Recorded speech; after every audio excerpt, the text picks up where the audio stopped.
And so when I say Chinese, I want you to scream out the nation that's associated with this. For example, if I say Chinese, you're going to say what?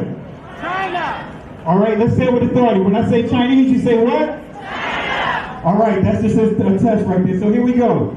Chinese. China. Russian. Russia. Italian. Italy. German. Germany. Swedish. Sweden. Korean. Korea. Egyptian. Egypt. Nigerian. Nigeria. Black. Exactly. Nothing.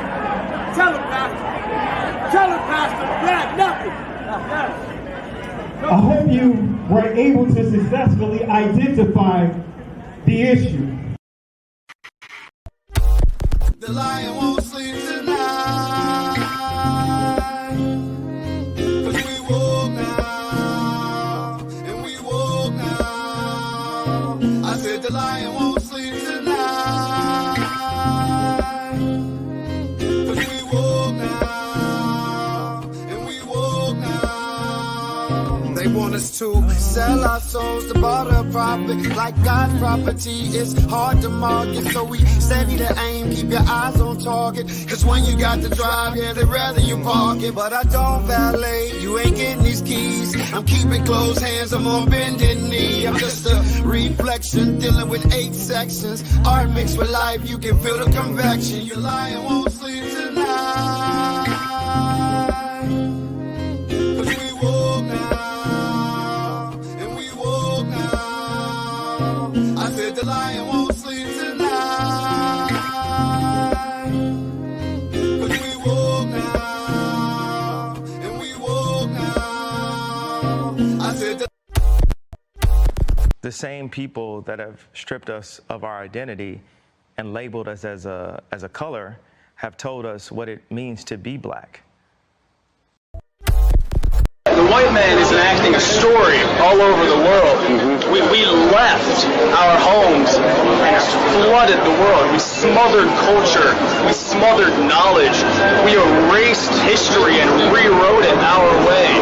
Myself, my grandfather is 100% Ashkenazi Jewish. Claiming to be Jewish, Ashkenazi Jewish is just a conspiracy.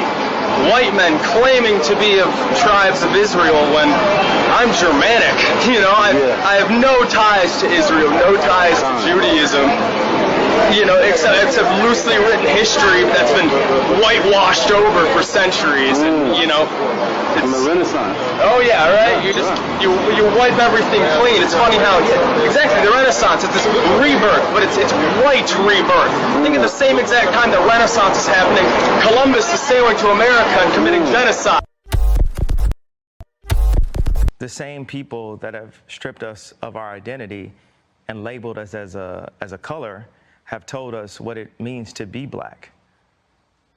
You know what you are?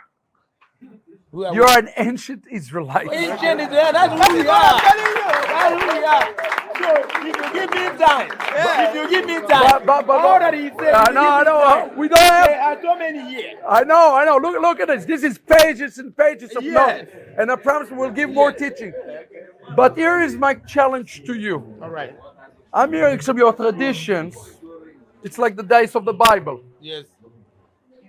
Do you want to remain ancient Israelites, or you want to be Jews? Do you want to remain ancient Israelites, or you want to be Jews? Do you want to? The entire Bible is about black people. Not only was Jesus black, but every character in the Bible seems to be black too. Yeah, Zephaniah and Jeremiah and Jebediah, those all aren't white people names, okay? And Jesus wasn't some tan, partially melanated Middle Eastern person either. I'm talking straight up black dude, okay? Even in the book of Revelation, when you get the vision of Daniel, he's describing someone with feet like burnt brass and white woolly hair, and we've got the deep running water voice with the red eyes, and you guys, he's black. The Jewish people are black people, like Kaniah was right. Today, it is prohibited, and you can Google this, to do a DNA test in Israel.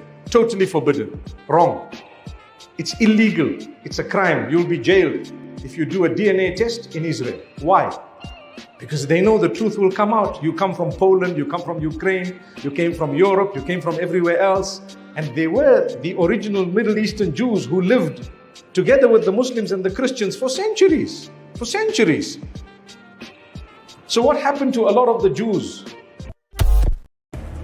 Why do you think that the U.S. is so quick to go help Israel fight against the Palestinians? Why? They know that the Jewish people in Israel are not the original people. Oh, no, no, no. They are definitely not. The original people are black people and people of color. So why did one lady, Judith Shore, she was Israeli consul, say that the biggest threat in Israel is the younger black community? Why do they feel so threatened? Why? Because you know why? They know that the black people were the original chosen ones, the original ones that were there.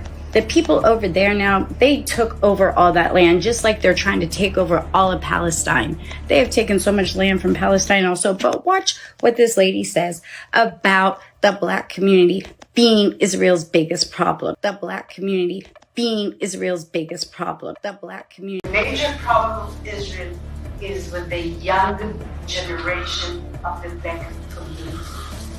Black Lives Matter starts there.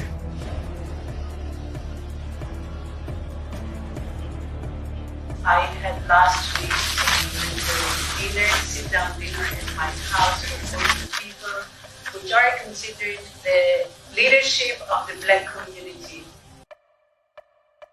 I have said to people when they ask me if this capital crumbled to the ground, the one thing that would remain is our commitment to our aid.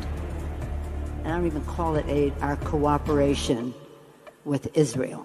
That's fundamental, our cooperation with Israel. That's fundamental. You might run into one of these groups of the Khazarians that would kill you after learning everything they could about you. They would steal your story, then they would go to China, pretend to be you, make the deal, and then go back, and the deal never happened.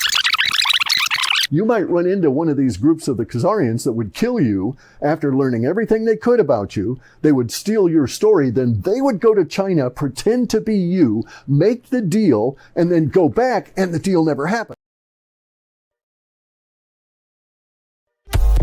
So, a little over 1,000 years ago, as Jewish people scattered around the world had now emigrated in Europe and now were living in the Rhineland in Germany, they looked at the name Gomer in Genesis 10, and they connected Gomer with Germany, so they took on the identity of the name Ashkenaz. It has nothing to do with Ashkenaz in the Bible, which is a descendant of Japhet. It's just a name that was taken. Okay, it's that simple. Just like my last name Brown doesn't refer to the color of my skin or anything else. It was shortened from a Russian name when my grandfather came over at Ellis Island. The name got shortened to Brown. It's just a name. That's all it is. So the idea that Ashkenazi Jews are descended from Japhet is a myth, 100% false. But the fact is that the clan here was not descended from Shem through Judah, right? I mean, it's not descended from that line biblically. But the fact is that the clan here was not descended from Shem through Judah, right? I mean, it's not descended from that line biblically. We're finishing now part 2, chapter 2.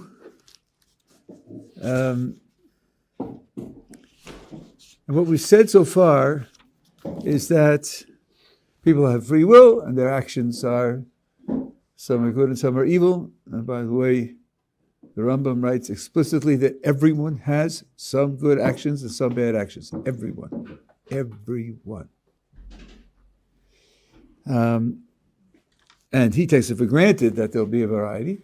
And we talked about the fact that this world and the next world are asymmetrical. The next world is where the majority of a person's actions, which determine his identity, are compensated. For the righteous, they exist in the world to come and they're rewarded.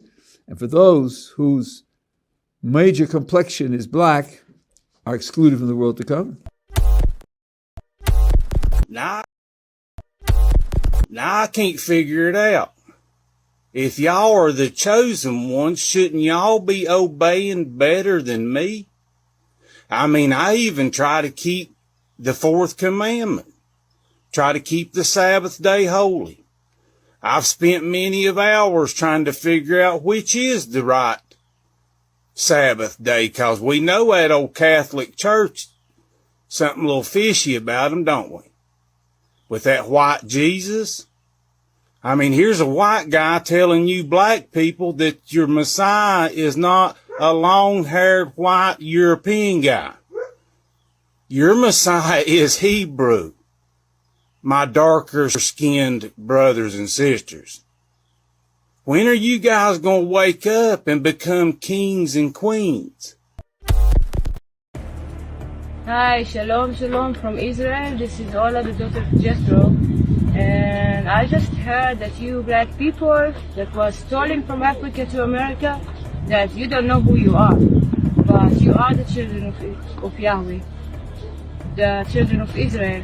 And I'm telling you, you have to come back to your homeland, here to Zion, to Jerusalem, because us the Gentiles, we do need you. We need you to come and pray, because you are our saviors. You're the one that was chosen by Yahweh to live in this land, not the Jewish people, it's you.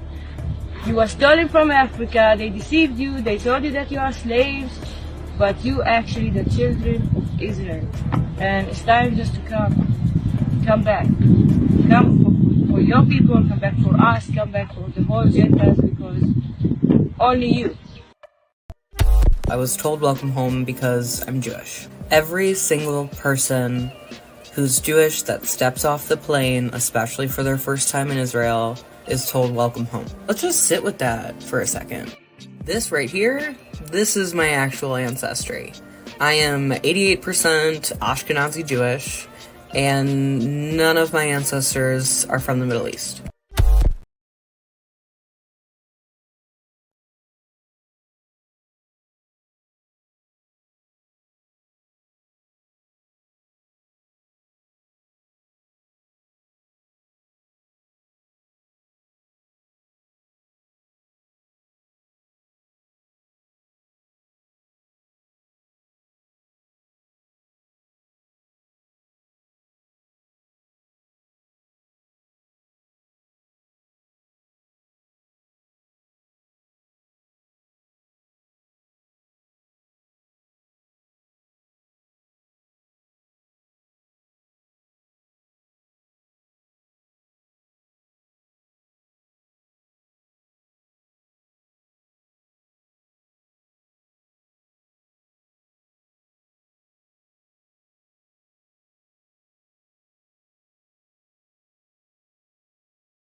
Genesis chapter 11 verse 10 explains the genealogy of Shem. Shem was a black man in Africa. If you repeat this fact, they can't laugh at you. If you repeat this fact, they can't laugh at you. If you repeat this fact, they can't laugh at you. I want to say peace and blessings to everyone. Let me give me 1 second here. Let me adjust my audio here. My audio is not connected like it should. My apologies here. Let me play one more clip here, and I'm going to go ahead and adjust my audio. Let me play one more clip because I know my audio is sounding terrible right now because it's not connected. Let's see here. Where's the clip?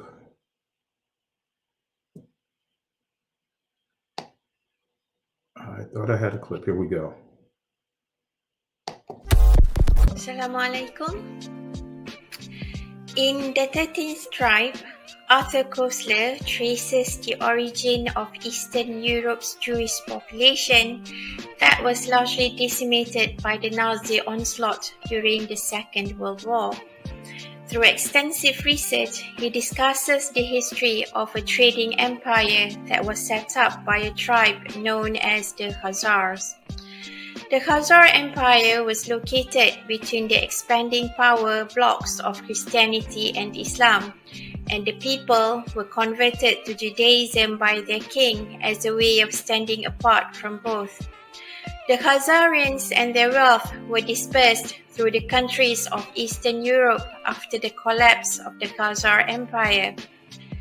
The Khazarians were not a Semitic people, that they called themselves Jews after their conversion to Judaism is as absurd as the Chinese Muslims calling themselves Arabs.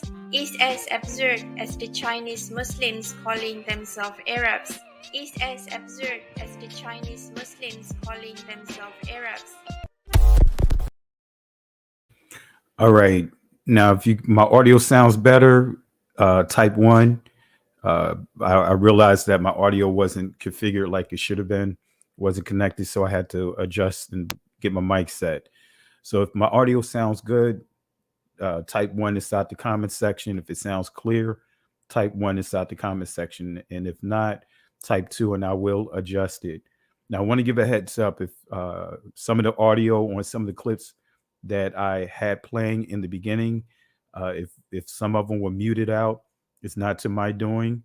It's YouTube. It's them trying to filter the information that's coming through, right? That has nothing to do with me. That's them trying to suppress this information. All right. So I want to encourage everyone, if you are not subscribed to the channel, hit that like button and then click subscribe. And then also make sure that notification button is selected. And for those that are, or you believe that you are subscribed, double check it just to make sure that, you guys can, actually, that you guys are actually subscribed, because YouTube has been unsubscribing people, even though we've, I thank the Most High that we have grown to, we've been really hitting some very good numbers over the past month.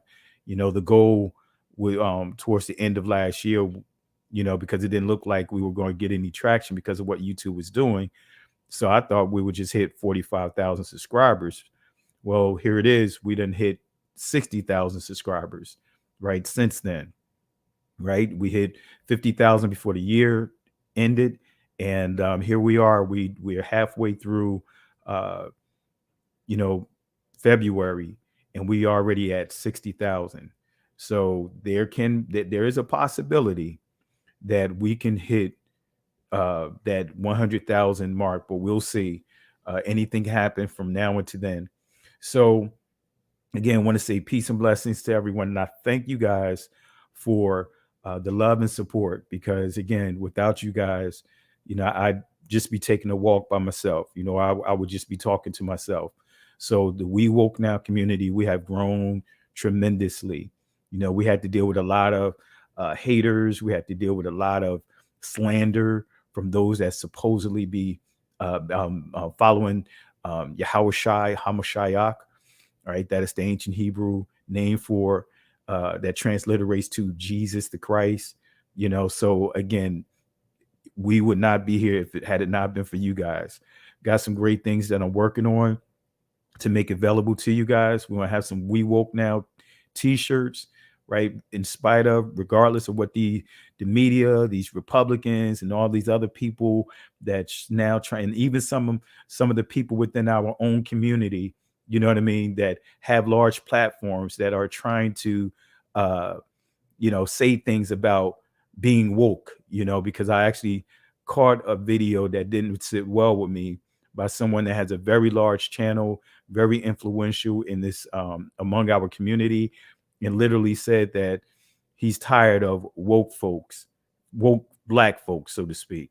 And for me, when I heard that, quite honestly, I had to give that content creator, I'm not going to mention names, but I have to give them.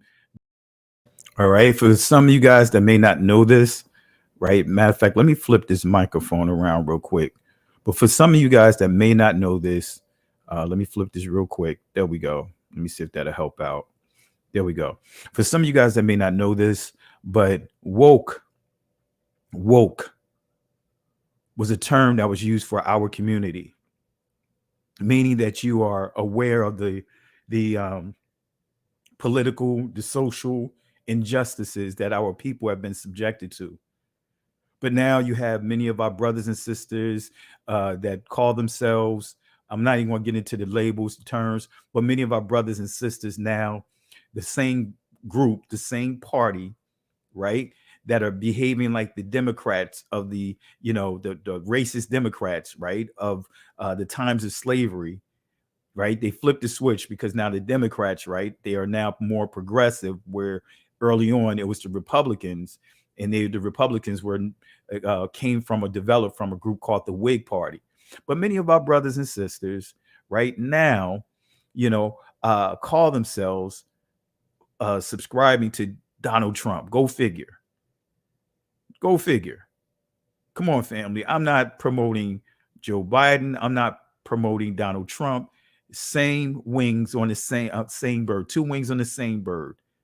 Both of them are racist, and these guys are clueless. They're clueless. To me, matter of fact, before I get into it, I'm going to give those guys the Hollywood Shuffle Award as well. These guys that are pushing Donald Trump. Come on, family. Come on, family. Donald Trump ain't do nothing for our community. He's a racist. He says whatever he can for the itching ears. Look at what he did to the Central Park 5, which really was 6. Think about the racist things that he's done. So I'm gonna give a Hollywood Shuffle Award for our so-called brothers and sisters that are pushing this foolishness, calling themselves or endorsing Donald Trump. Right? Come on. That being said, family, let's kick that nonsense to the side and let's get to the actual topic at hand. Now, we're going to deal tonight with the second Exodus.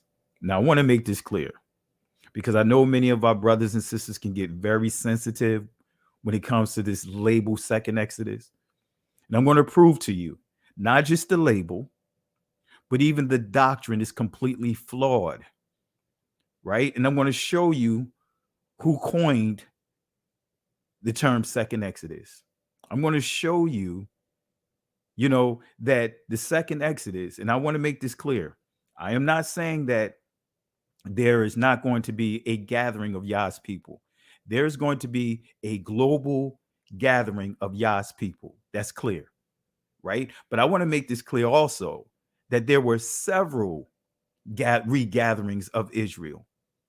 But the one that we are anticipating, right, that the Messiah talks about, right, that's the one that we're anticipating as he highlighted in Matthew chapter 24.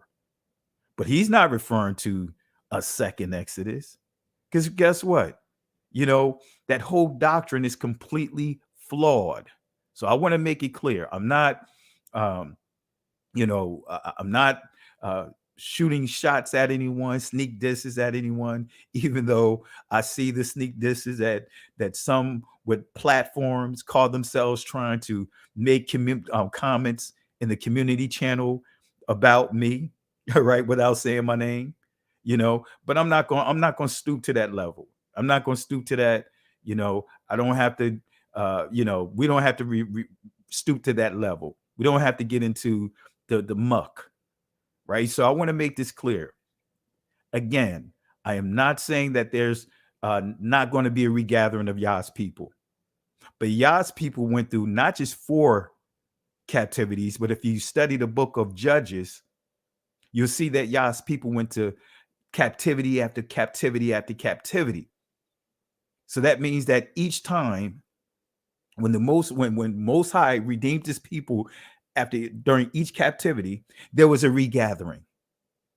But I don't want to put the cart before the horse. I want to get into this lesson. We got a lot to cover. My apologies for being late. I was trying to get my last minute notes in and I still couldn't get everything in it. So I may have to wing it when I get to the end.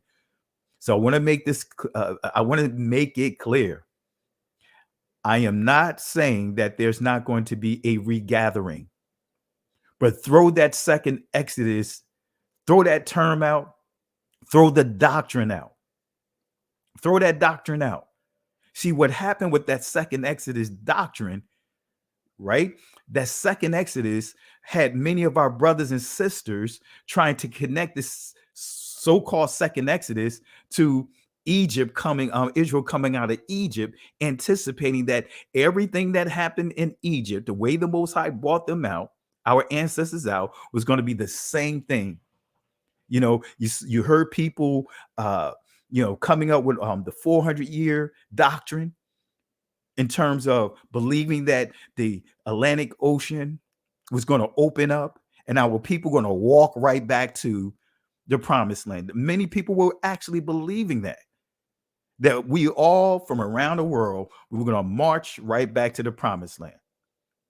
Right? So again, that's what happens when we don't allow the scriptures to be our primary source. We got a lot of itching ear doctrine that's going on. You got brothers and sisters, now you're saying some saying that the original Israel is down in South Africa. The original Israel is in West Africa. The original Israel is in Ethiopia. Family. I could, if we allow the scriptures to be our primary source and not the other way around, then we will not get tossed to or fro with every wind of doctrine. All right. So I want to make this clear that I am not, giving subtle shots at anyone. And guess what? If anyone feel like they're offended that are from some of these platforms that are teaching this stuff, again, if you're offended and you want to have a discussion, I'm all for it. But I can stand firmly on what I just stated here. And I'm going to give you some information. And I'm going to prove to you guys, I'm going to show you exactly what this so-called second Exodus, who started the second Exodus doctrine, this theology of the second Exodus, and who it's in the scriptures. We're going to deal with that. So let's go and get into it. All right, let's go and get into it. Let me stretch this out. And I'm going to encourage the moderators, just if you see anyone acting crazy, anyone trolling, you guys already know what to do. And family, let's stay on topic. Let me say that again. Let's stay on topic. I'll say it one more time. Let's stay on topic. And again, for some of the brothers and sisters that have these large platforms, if you want, again, to have a discussion with me, have a discussion with me, right? I'm not hard to find. If you want to reach out to me, whether it's online or offline, I don't have a problem with talking, right? Come on, family. I'm not even going to get into that. Let's leave that alone. What if South Africa is North? That's not true. I just want to that's what you was asked. Yeah, I don't even want to entertain that, because again, this is where the issue come into play. Many are not letting the scriptures be their primary text, and that's some of the things that they get tossed to or from. I'm sorry, my apologies if I was insinuating or if I was under the understanding that was your question, but you posted here saying you was just asked that question. What if South Africa is North Africa? So I want to apologize. I thought that was your comment, but I see your second follow-up comment. But family, and this is why I say, the scripture talks about the prophecies of how our people are going to be tossed to and fro, how we're going to be chasing every wind of doctrine, how they're going to be so-called prophets, they're going to be so-called teachers, they're going to be so-called anointed people, and they are going to literally cause so many problems to our people. All right. You have many that have taken this second Exodus doctrine to create this flee doctrine, right? Whether fleeing out of living in the city to compounds within the United States, or flee the United States and go to Africa. And I want to make it clear, brothers and sisters, those that have made that transition to go over to Africa, and I'm happy for you. Hey, you do your thing, right? But guess what? Don't try to make me or anyone that are not over there or choosing not to go there. Don't try to make any of us feel bad or feel like we're doing something wrong, or that we are hindered, that we won't be blessed, because we many of us have chose not to take that route. So again, I'm happy for our brothers and sisters that have made that transition. But again, don't don't try to make me feel bad and others feel bad. And I want to make it clear too, this is where we get again into this flea doctrine that has been permeating within our community, whether it's again, flee out of the cities, go live on a compound. We got brothers and sisters with compounds all in this country. And guess what? They're using flea doctrine to leave the cities and go on these compounds, while others are using this flea doctrine to go over to Africa. I mean, you guys saw the post with somebody posting saying that Africa is Zion. Come on, family. Saying that Africa is Zion. And for our African brothers and sisters that are there, I want to make this clear. I am not hating on Africa, right? Because guess what? I talk about Africa all the time. Israel is Northeast Africa, contrary to what many have taught, right? It's just that I'm not, Kemetic. I'm not Ethiopian in terms of from the land, from Cush. I am a blood descendant of the ancient Israelites, right? So I want to state that, my origins is not called the Middle East, it's Northeast Africa. So with that being said, I just want to preface this to make sure that there's no misunderstanding. There's no one taking my words out of context. And again, if you have a problem with what I'm teaching, reach out to me. But don't do any videos. Call yourself doing videos, throwing shots at me. I've been very patient, ignoring them. But again, even after a while, my patience, I still have to be delivered from certain things. Even then, my patience will run thin. All right. But let's keep it cordial like we're supposed to keep it. All right. So with that being said, let's go ahead and get into this right here. The second Exodus, the fable. That's right. I'm calling it what it is. The second Exodus, the fable, itching ear doctrine. And family, be careful of allowing your emotions or how you're feeling, where we are, the state of where we are, to have you start making decisions based off your flesh. Flee Babylon. Guess what? The United States is not the only place that is part of that Babylonian system. Revelations make that clear. The physical Babylon has been destroyed, but there is a spiritual Babylon. And that system is all around the world. So if you're going to say, let's just say the United States is Babylon, guess what? The United States is the daughter of Great Britain.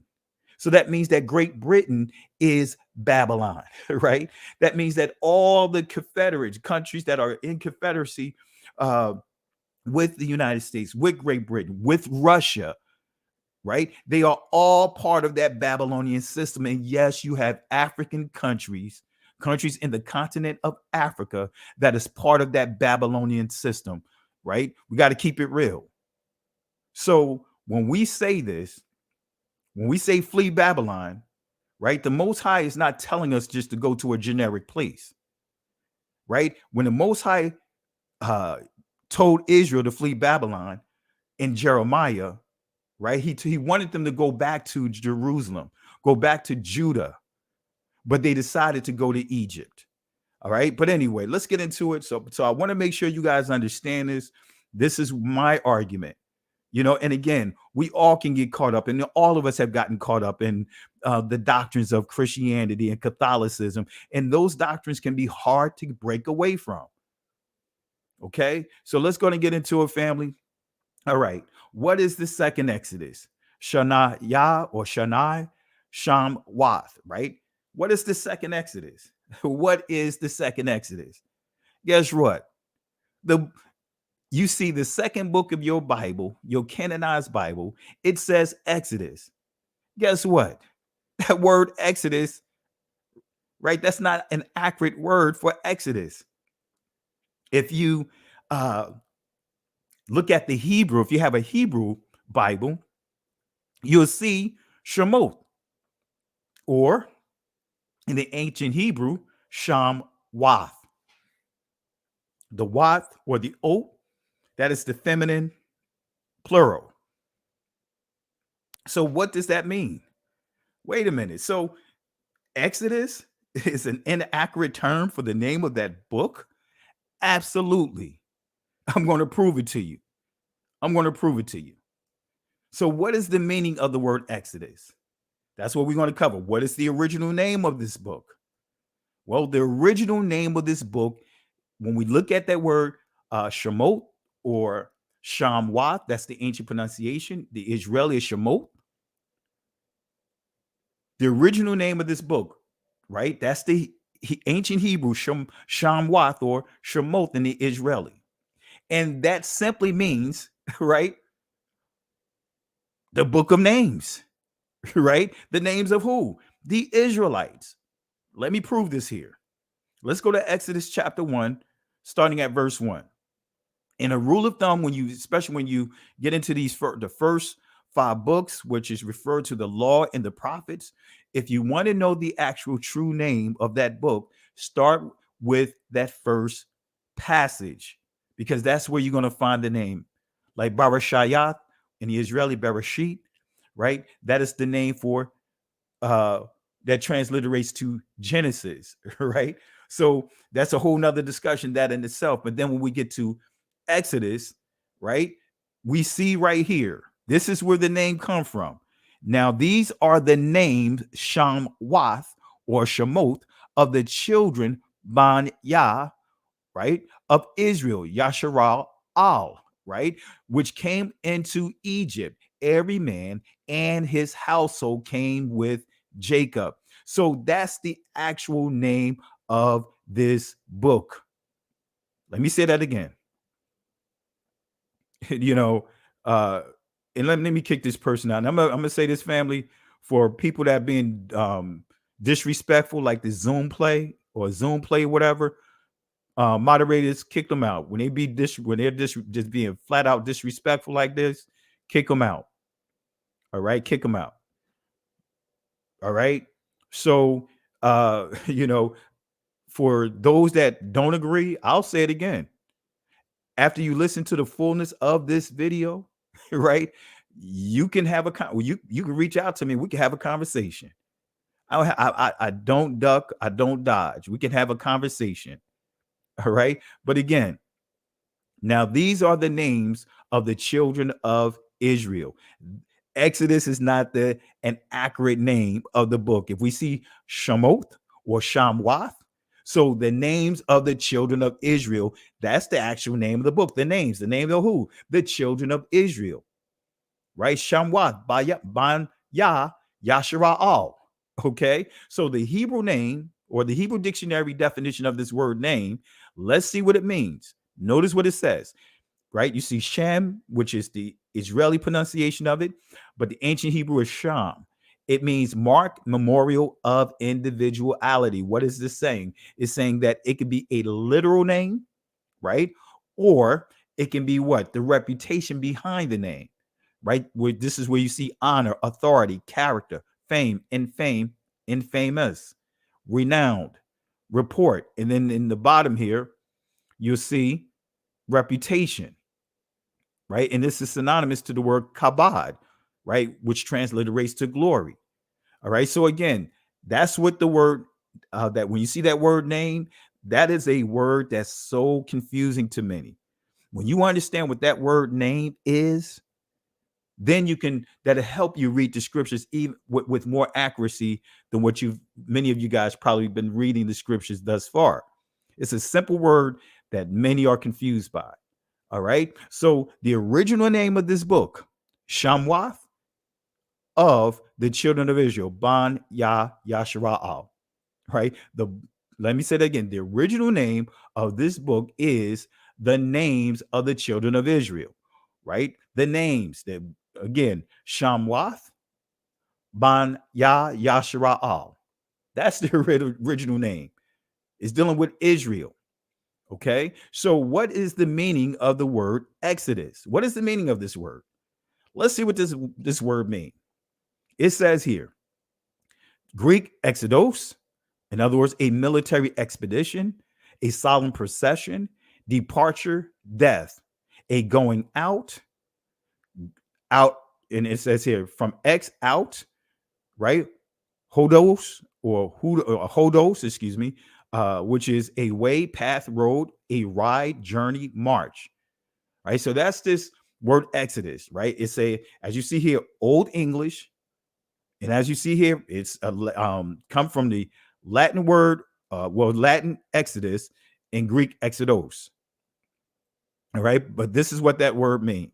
It goes on to say, way out means, right, departure from a place, the migration of large body of people or animals from one country or region to another.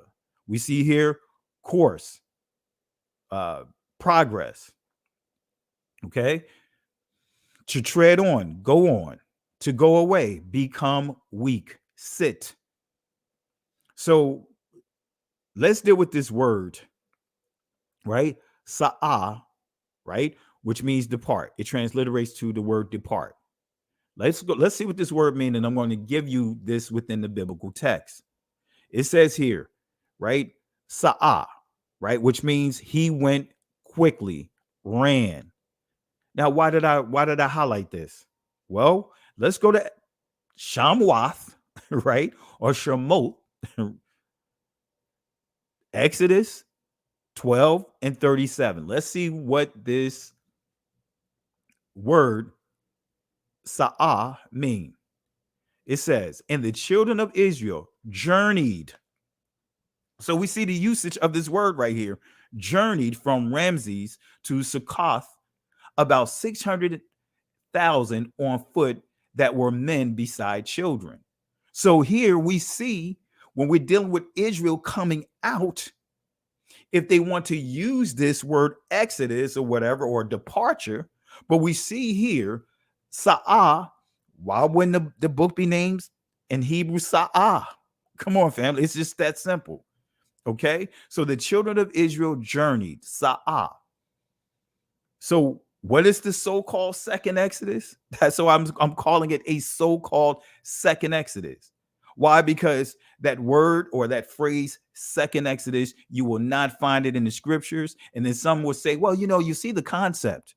No, we're not rolling with any concepts. The Trinity is a concept.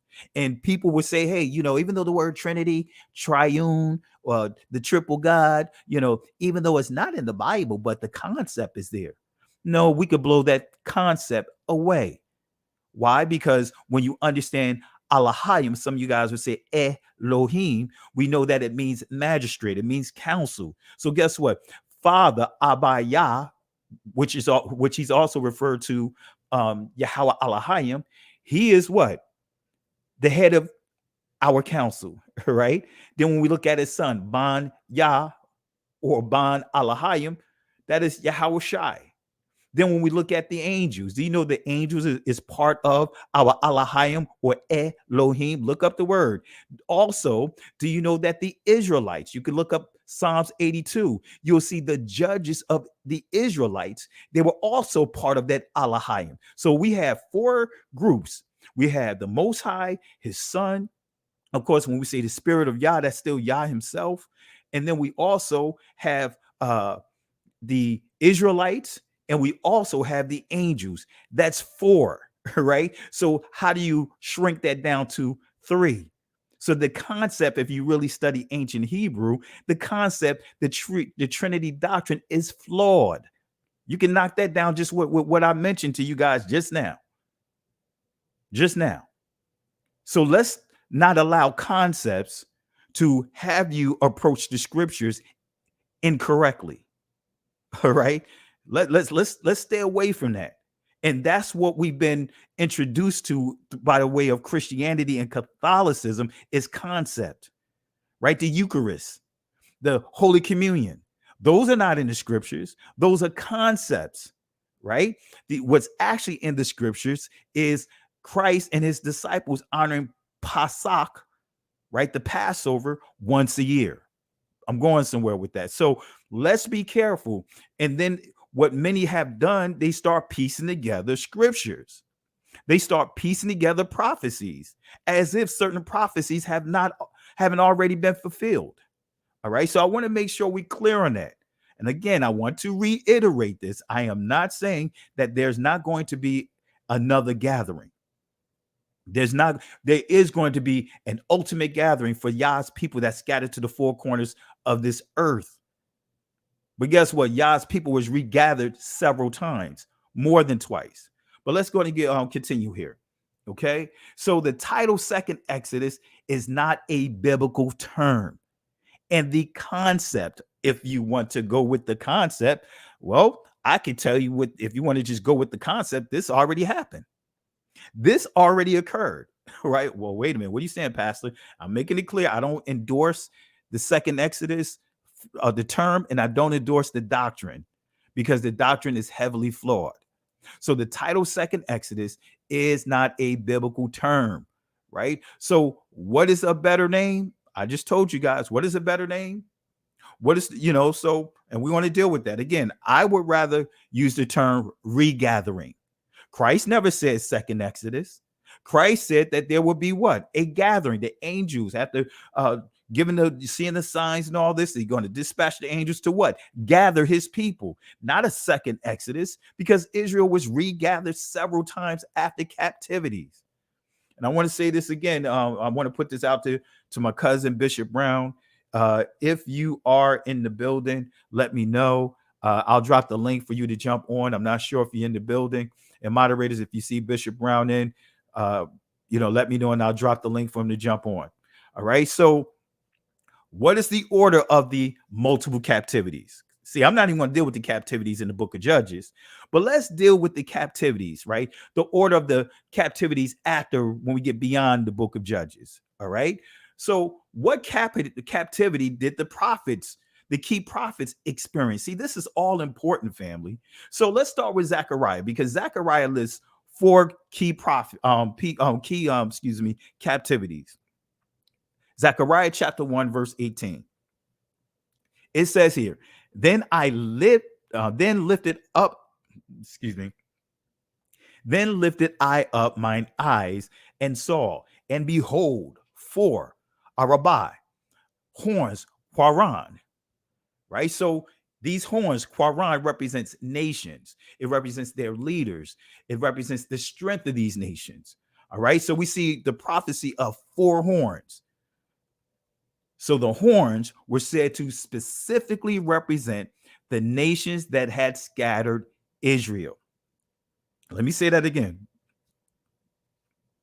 The horns were said to specifically represent the nations that had scattered Israel.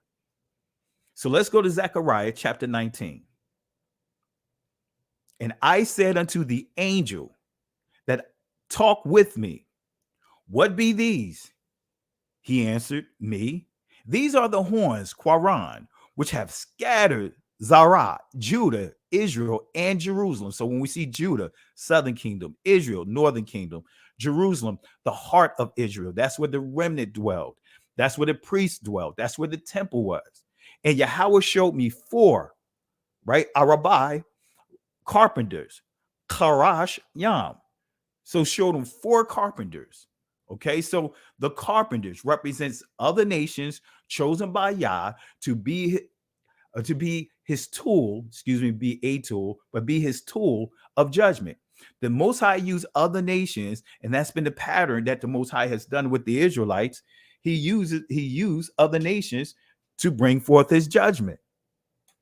Like I said, when you read the book of Judges, again, Israel sinned before Yah, and the Most High did what? Put them inside of captivity. All right, that's well before when we get into these four horns here. So these particular nations would destroy those who mistreated Israel, right? So again, whatever nation that conquered the Israelites and Israel went into a captivity, the nation that the Most High used to pull them out of that captivity, that was by destroying the nation, the previous nation. But the unfortunate thing is that every nation that the Most High used, they went overboard with their judgment. So that's why they had to be judged. So these particular nations would destroy those who mistreated Israel. So guess what? The Assyrians conquered the northern kingdom of Israel. So this is where we get into Isaiah. Isaiah was a prophet in Judah over a period of 40 years. His ministry paralleled the rule of four kings: Uzziah, Jotham, Ahaz, and Hezekiah.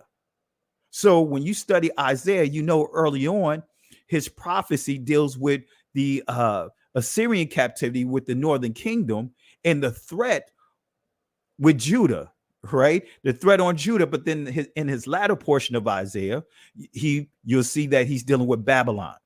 Okay, but anyway, Isaiah is mentioned in the renewed covenant 22 times, right? So in a nutshell, the historical setting of chapter 1 through 39 presupposes a world in which Assyria was the dominant foreign power. The historical settings of chapters 40 through 66 presupposes that Babylonia had taken Assyria's place. So in other words, the Babylonians conquered Assyria. All right, that's when you get to from chapter 40 on. Judah's cities at this time during his writings are still in existence, supporting the view that this portion of Isaiah was written prior to Nebuchadnezzar's invasions, which began in 605 BC.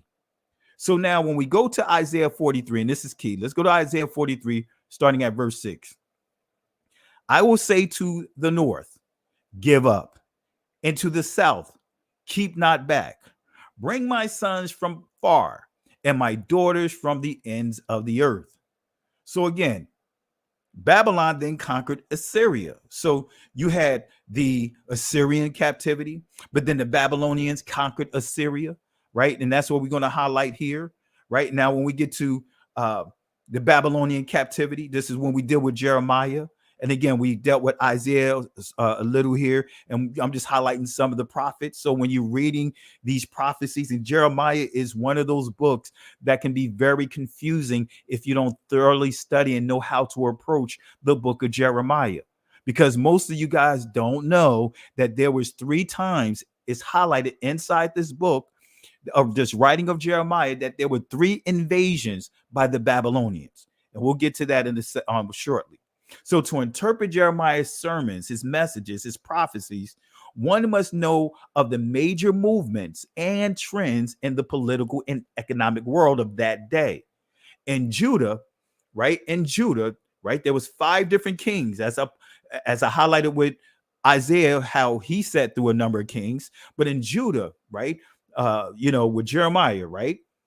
5 different kings sat on the throne during Jeremiah's 40 plus years of ministry. The book of Jeremiah, guess what? Lacks chronological order or arrangement. It's not in a set order. It's kind of like a puzzle when you're reading Jeremiah. If you understand that it's not in a chronological order, that means that you have to kind of make sure you thoroughly study to try to at least bring it together. Right? Because you could read chapter 2 and the continuation of chapter 2 could be in chapter 10. So the book of Jeremiah lacked chronological arrangement. Guess what can cause confusion? It's a jigsaw puzzle. Well, why is it this way? I'm going to explain it to you in a second. So the book of Jeremiah contains prophetic discourses, biographical material, historical narratives arranged without apparent chronological sequence. So the 52 chapters cover a period of more than 40 years. And I want to make this clear. The oldest manuscript of Jeremiah is not the original.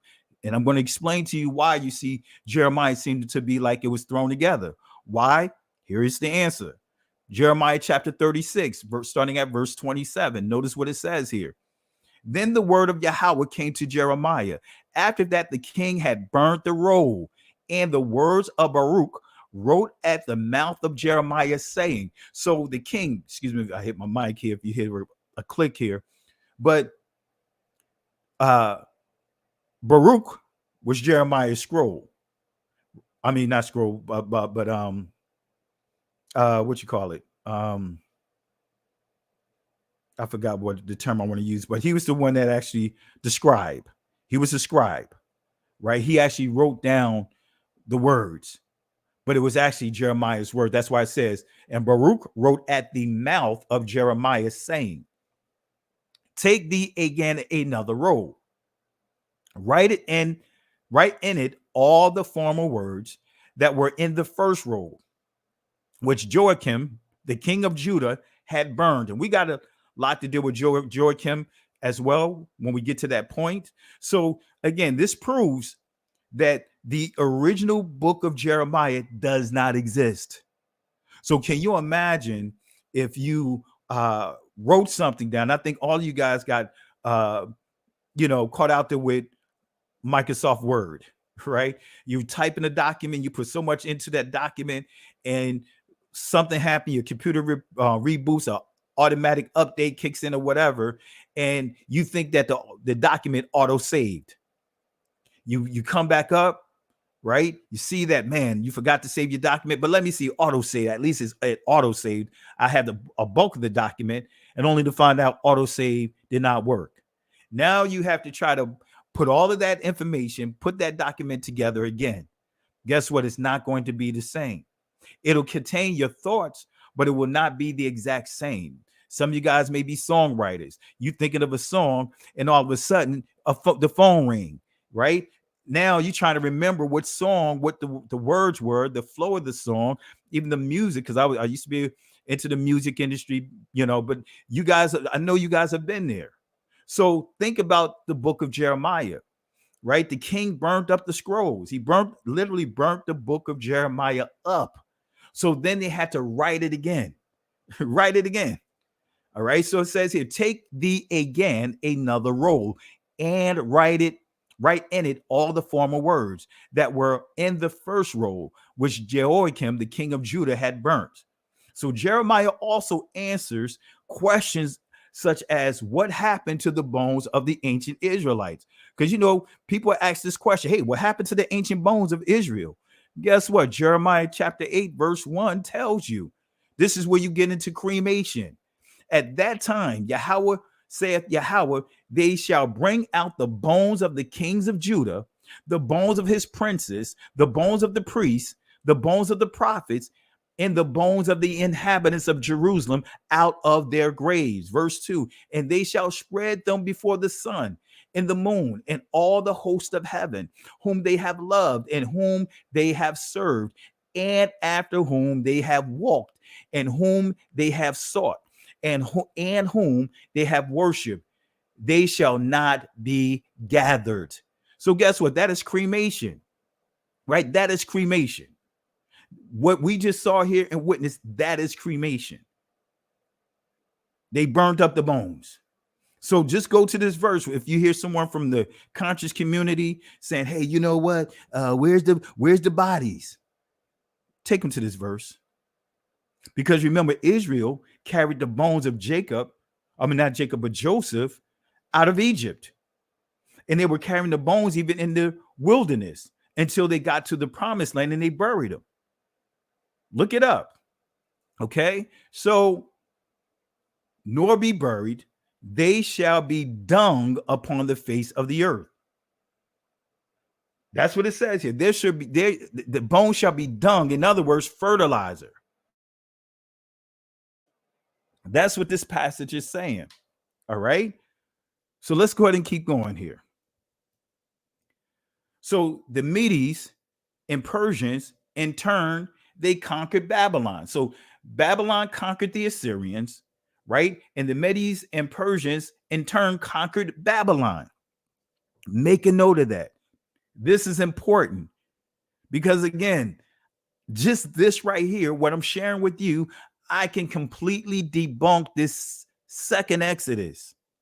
It's easy to do with scripture. And I'm not trying to be cocky, but I'm confident because, again, I study scripture. This is one of the reasons I don't deal with a lot of that prophecies because, man, it's easy, to make an error. And then now you got to come back and correct it. And most don't do that. Right. I made a lot of errors with the prophecy when I was in the church. I was an end time prophecy geek. But guess what? I realized that y'all was wrong because I was interpreting the prophecies through the lens of our oppressors. Okay, so let's go ahead and continue here, family. All right. So Nehemiah, this is where we get into Nehemiah, right? Nehemiah was an Israelite leader who had attained status in the Persian courts of cupbearer to King Xerxes, right? And this is where you understand Ezra, Haggai, right? This is where you start getting into Zerubbabel, and those some key people to understanding that how I can completely knock down this so-called second Exodus, right? And we'll get there. I'll give you some of that when we get there. All right. So Esther, right? You have Esther, right? She covers events during the reign of Xerxes the first, who ruled Persia from 486 to 465 BC. Believed to be written a few decades after Xerxes' reign around 400 BC. So then, right, we have Alexander the Great, right? The Greeks who conquered the Persians, the Medes and the Persians. So we had Assyrians get conquered by the Babylonians. The Babylonians get conquered by the Medes, Persians. And now we see the Greeks, right, conquering the Persians, right? Rome conquered the Greeks. Who conquered Rome? Who conquered the Romans? So who was the first to use and coin the phrase second Exodus? So we've just explained the four horns, but now let's get into the meat and potatoes. Who was the first to use and coin the phrase second Exodus? But I know, Pastor Kelly, hey, you know what? You're not going to take me from my second Exodus. You're not going to move my mountain, right? Remember that old song, Lord, don't move my mountain, but give me the strength to climb. I know some of you guys like, you're not going to move my mountain. But guess what? Who was the first to use and coin the phrase second Exodus? Guess what? The so-called second Exodus was coined by Ashkenazi Jewish historian Ada Aharonai. Let me say that again. Aharonai or Aharonai, right? This is supposed to be Aaron with an I at the end. So excuse me if I butcher her name, but it was a Jewish historian. She coined the phrase second Exodus, right? She has a ton of books, right? But here it is, second Exodus. This is a link you could go and read, but Aharonai, who now lives in Nesher, is the founder and president of the World Congress of Jews from Egypt. As part of her abundant research, including 27 published books, she coined the term Second Exodus, referring to the forced expulsion of Jews from Arab lands such as Iraq, Yemen, Egypt, Tunisia, following the establishment of the State of Israel. Today, 28 Jews remain in Egypt, compared to 100,000 in 1948. In today's setter, right? And now when you start dealing with setters, right? Now you're dealing with their Passover meal. Arani, excuse me if I butcher the name, adapts the traditional story found in the Haggadah, and that is what they recite, right, at their meal, right? So now they include the second Exodus because of her. Right? So all Egyptian Jews teach their children there was a second Exodus of their parents and grandparents. They tell the story how it happened and how it's a repeat of the biblical account in our own lives. It's a part of their history. It's enlarging the Haggadah and making it modern for the children to understand. So when you deal with that phrase second Exodus, actually the people that coined this phrase are the Ashkenazi Jewish community as we know them. And so many of our brothers and sisters, and I'm not saying they're doing it intentionally, but taking terms, taking concepts that points to another community and a deception and how can I put it? Indirectly not knowing that they're pushing someone else's narrative every time you say second Exodus, and you're using the scriptures that they use to justify the 1948.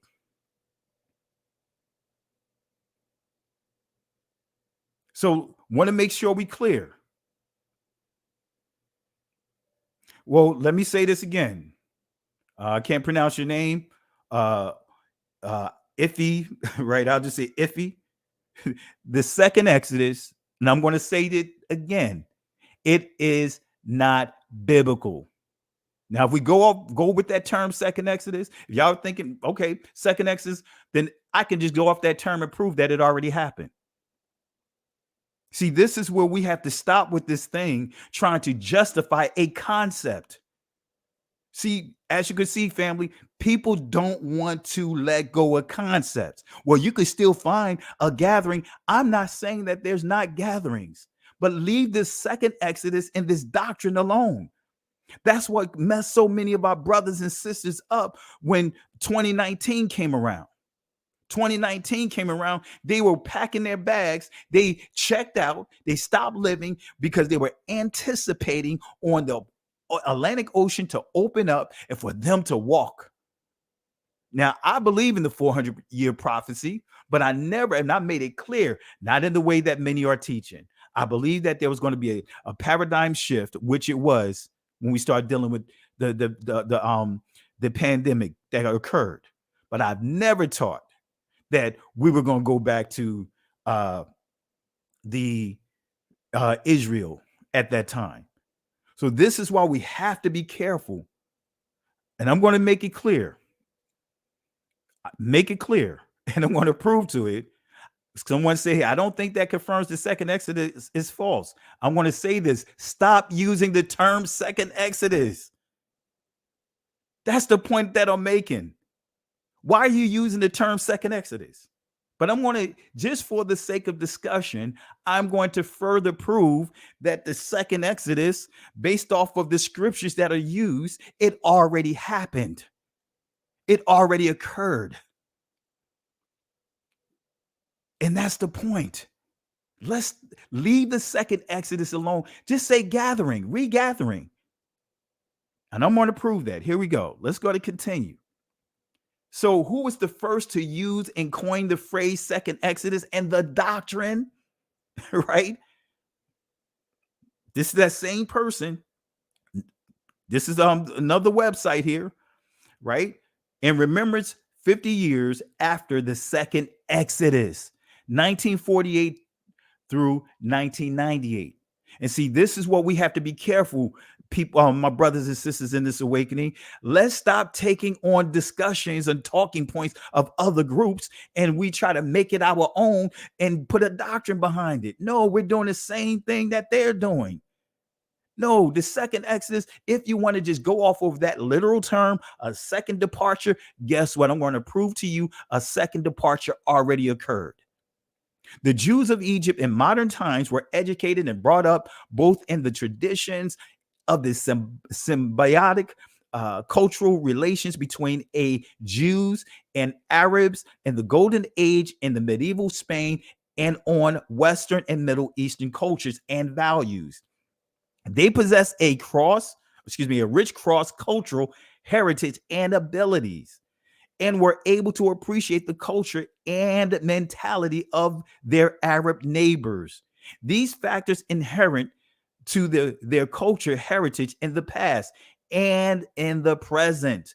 All Egyptian Jews teach their children there was a second Exodus of their parents and grandparents. They tell the story how it happened and how it's a repeat of the biblical account in our own lives. It is a part of their history. It's enlarging the Haggadah and making it modern for the children to understand. So let's get into the meat and potatoes, right? I gave you some sources here, but I know some people want to still hold on to it. I know some people want to hold on to it. Little pastor, you know, I'm still going to hold on to the second Exodus because it occurred. Well, guess what? We're going to prove, just on that logic, I'm going to prove that the second Exodus already occurred, right? I'm going to prove it with scripture. So what is the so-called foundational passage used in support of this supposed prophecy of the second Exodus, right? Isaiah chapter 11, starting at verse 11, this is what has been used. And it shall come to pass in that day. And remember, what we're dealing with during this time, you have the Assyrian captivity, right? So this is why you don't see Babylonian here. This is why you don't see the Greeks here. You have a certain group of people that is addressed in this passage. And it shall come to pass in that day that Yahweh shall set his hands against the second time to recover. That's where many get it. The second time to recover the remnant of his people, which shall be left from Assyria, Egypt, Pathros. We're still dealing with territories of Egypt, Cush, Elam, Shinar, and from Hamath, and from the islands of the sea. Guess what? When people see this, they automatically think, they throw United States, they throw the Caribbeans, they throw all of this here. And he shall set up an ensign for the nations. What nations? And shall assemble the outcasts of Israel and gather together the dispersed of Judah from the four corners of the earth. But guess what? Now we have to understand what was the four corners of the earth at that time. See, I'm going to knock this down. I'm going to knock this down. So let's highlight something here. Yahweh shall set his hands again the second time, right, to recover the remnant of his people, which shall be left. And we're dealing with those that are in these Egyptian territories and all that. But we also got to deal with the island of the sea. What is the island of the sea? What is the island of the sea? I'm glad you guys asked. So this is start giving you more of an understanding that this prophecy is not dealing with what we have made it into it to be. So what is the island of the sea? Let's deal with the island of the sea. Is it referring to the United States? And is it referring to the Caribbeans or the Caribbeans?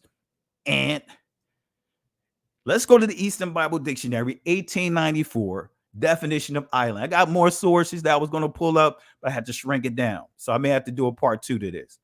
Island, notice what it says, occurs in its usual significance, but more frequently simply denotes a maritime region or sea coast. And notice where it gives you some scriptures here, but here's the key.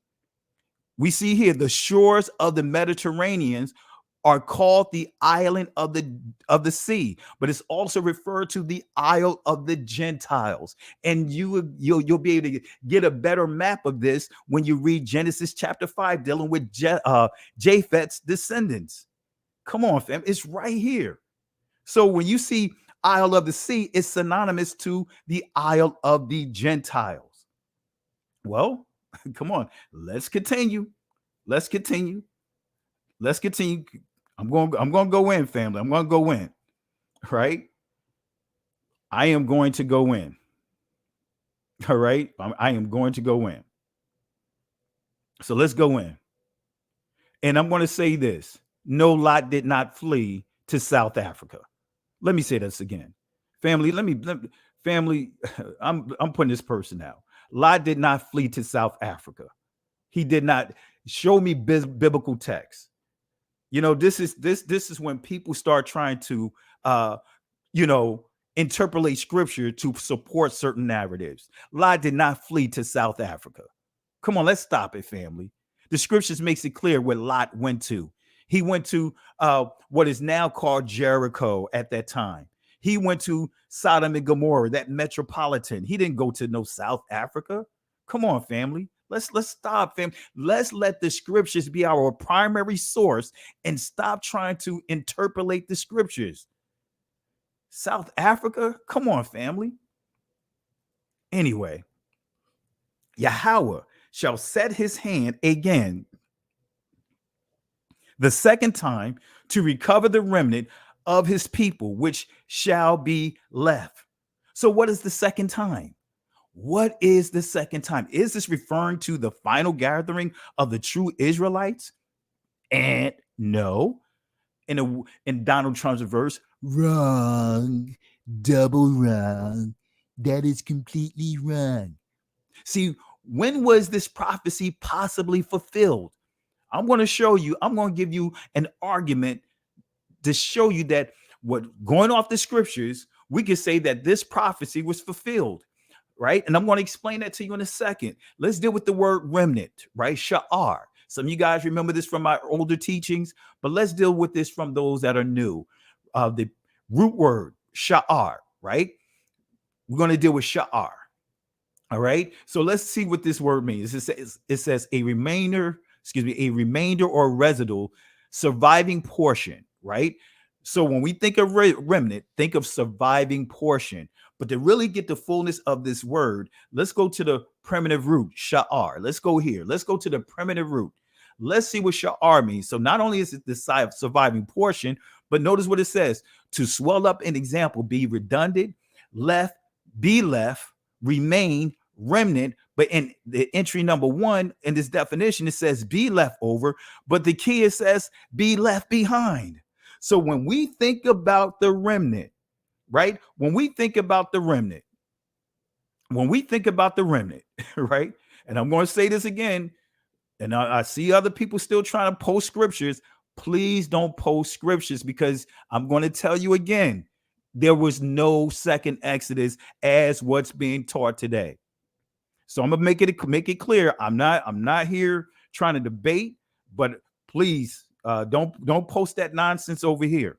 I'm going to show you and prove that when we start dealing with the so-called second Exodus, right? I'm going to show you that the passages that are being used, that already occurred. It already occurred. What we should be referring to is what? The regathering.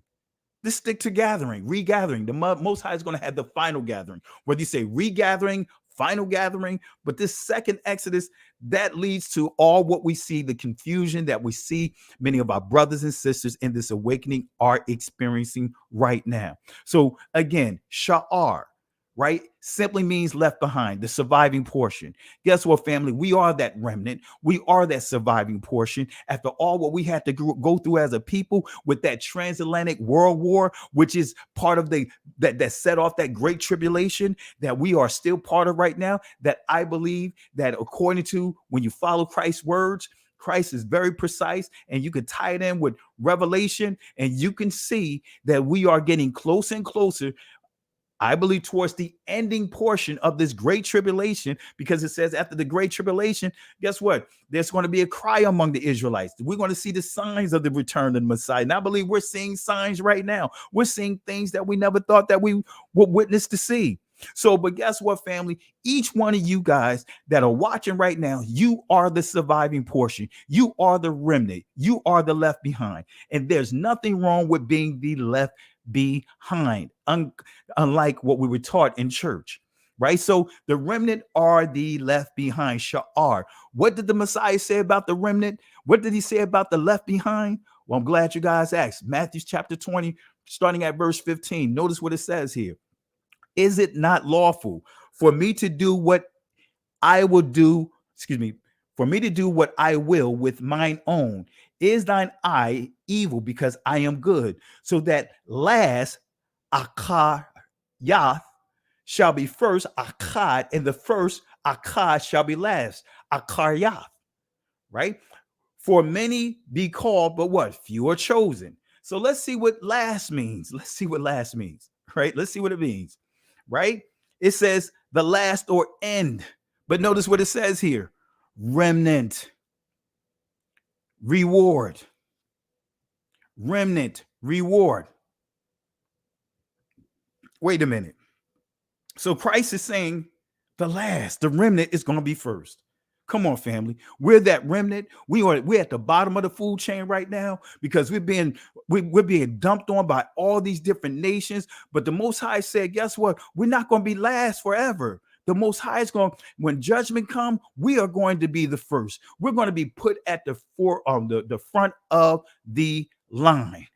We're going to be right at the front. When that judgment comes, guess what? The Most High said he's going to restore his people. We are going to be at the front of the line, family. Come on now, that's what it means. That remnant, the left behind, the ones that continue to go through this humiliation, guess what? You, me, our ancestors, we're going to be the first ones in line. The last shall be first, and guess what? The first shall be last. So what is this so-called second Exodus? What is it?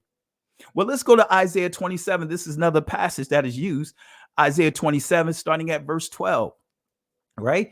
And it shall come to pass in that day that Yahweh shall beat off from the channel of the river unto the stream of Egypt, and ye shall be gathered one akkad by one akkad, O ye children of Israel. So we see Egypt. So the United States is Babylon, but the United States is Egypt. Right? So let me say that again. So the United States is being Babylon, flee Babylon, but then at the same time, the United States is Egypt. This is all part of the Exodus doctrine. Flee Babylon, but yet we see this the scriptures that are being used. Now, United States is Babylon, but there's also Egypt at the same time. Come on, family. We're going to give sources here. I'm going to give you sources. We're going to, according to the scriptures, this is our primary source. I'm going to give you scriptures to properly explain this, right? And it shall come to pass in that day that the great trumpet shall be blown, right? And they shall come with which were ready to perish in the land of where? Assyria. So this is a continuation. Wait a minute. So we read Isaiah chapter 11, but here it is giving you confirmation. It mentions this Assyrians. Remember, northern kingdom was already taken by the Assyrians. Now Israel is feeling threatened that the Assyrians are going to come and get them. And what did they do? They entered into agreements. They went into sent leaders to Egypt to what? Enter into an agreement, hoping to circumvent judgment. I'll get to that in a second. And it shall come to pass in that day that the great trumpet shall be blown, and they shall come which were ready to perish where? In the land of Assyria, and the outcasts in the land of Egypt, and shall worship Yahweh in the holy mountain at Jerusalem. Right? So we see here again, we're dealing with what? A gathering, because we see here, ye shall be what? Gathered. We don't see second Exodus. We see a gathering that's being prophesied here. Let me say that again. We see gathering. We see gathering. We see gathering, not a second Exodus, because it says they're going to be what? From Egypt to the territories of Egypt, the Isle of the Gentiles. All of this still dealing with what? This particular captivity. But let's not stop there. And it shall come to pass in that day that the great trumpet shall be blown, and they shall come which were ready to perish in the land of Assyria, and the outcasts in the land of Egypt, and shall worship Yahweh in the holy mount at Jerusalem. So when we see that word gathering here, let's see what gathering means. We see laquat, but it says here, right? It says here to pick up, to gather, right? To glean, right? So we see gathering, to pick up, to gather, to glean. All right. So did the prophet Isaiah forget to mention the Babylonians? Because we don't see the Babylonians here. We don't see the Greeks here. We don't see the Romans here. We don't see none of them in this prophecy. We don't see anything that deals with future captivities. It's dealing with the captivity of that time, the Assyrian captivity that the northern kingdom was already enslaved to, and the threat of the southern kingdom being enslaved. So did the prophet Isaiah forget to mention the Babylonians? No, right? No, the Babylonian captivity did not occur at the time of this prophecy, right?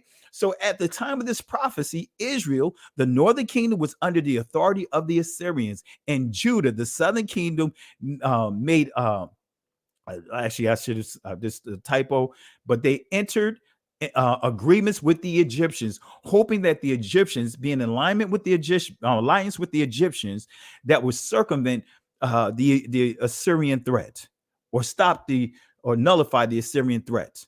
So let's go to Isaiah chapter 30, verse 1 and confirm this, right? Woe to the rebellious children of Yahweh that take counsel, but not of me, and that cover with a covering, but not of the Spirit, that they may add sin to sin. Verse 2, that walk to go down into Egypt. So Israel, guess what? Judah now is going down to Egypt to enter into agreements. Notice what it says here: to strengthen themselves in the strength of Pharaoh, and to trust in the shadow of Egypt. Right? So here it is. Judah is now what? Making attempts to go back into Egypt. So guess what? Even though Israel was delivered from Egypt, but Israel still had the Egyptian mindset. They were still going down into Egypt. So now punishment is going to come by way of who? The Babylonians. Remember, I said every time Israel got into sin, the Most High used nations to conquer them, to pass judgment to them. Verse 3, therefore shall the strength of Pharaoh be your shame. The strength of Pharaoh, my awaz of Pharaoh shall be your shame. Basha, right? And the trust in the shadow, Tazal or Sal or Salah of Egypt, your confusion. Let me say that again. Therefore shall the strength of Pharaoh be your shame, and the trust in the shadow of Egypt, your confusion. So Yahweh pronounced a woe, right? A strong warning of judgment on the rebellious people of Judah because they continue to refuse his help. So here it is. They breaking the curses. Now they got to deal with the consequences, right? Which is a perpetual consequence of Deuteronomy chapter 28, saying that how Israel will offer themselves up, enter into agreements with the oppressor, but guess what? That's not going to redeem them, right? Those hookups is not going to redeem them or save them from the pending judgment. So notice what this says here. Time and time again, they rejected Yahweh, right? And their hearts became hardened. A rebellious Judah formed an alliance with the Egyptians. Judah was facing a great threat by the Assyrians, or by Assyrians. Actually, it should be the Assyrians, man. I got to spell check this and I should have did this. Anyway, and so the leaders believed that the nation's only hope was to form an alliance with Egypt, the very territory that the Most High delivered them from. Now they entering into agreements. Israel was going back to Egypt, to family. And I'm going to prove that. Right? That was their lifeline. That was their hope. They couldn't let go of those strings of Egypt. Hope, Taqwa, or Tikva in the Israeli. Right? It says this, a cord, expectancy, expectation. In other words, cord, Taqwan or Tikva, right? It actually literally means a cord, right? Let's prove this. It's lifeline. Let's go to the Oxford Dictionary definition of lifeline. It says a thing on which someone or something depends, or which provides a means of escape from a difficult situation. A rope or line used for life saving. So I want to just give you an imagery of what a lifeline is. So stand, rejoice, cheer up, be glad that you have what? Joy while holding on to your lifeline. That's to each one of you guys, man. I know it's hard, but guess what? We got to hold on to our lifeline, which is the Father through his Son, his Holy Spirit. Guess what? Hold on to that lifeline. All of us have a line that we connected to, but the key is what's on the end of the other end of that line. All right. But anyway, let's go to Isaiah 31. Let's prove this here. This is the judgment, right? That's going, the Most High spoke, right, through his prophet, that's going to happen to Judah. Woe to them that go down to Egypt for help and stay on horses and trust in chariots, because they are many, and in horsemen, because they are very strong, but they look not unto the Holy One of Israel, neither seek Yahweh. Yet he also is wise and will bring evil, and which will call back his words, but will rise against the house of evildoers and against the help of them that work iniquity. right? So the Most High made a judgment, right? A judgment coming to Judah and also Egypt. So Judah's hope was not to be found in the military might of Egypt, but rather in the power of Yah. So what was the backbone of the Egyptians' army Yah destroyed? Guess what? It was their chariots. It was their horsemen. But by this time, guess what? Their special forces rebuilt. They recovered. So Israel is seeking salvation from the Egyptians. Look how crazy this is. They are seeking salvation from the Egyptians because of their special forces.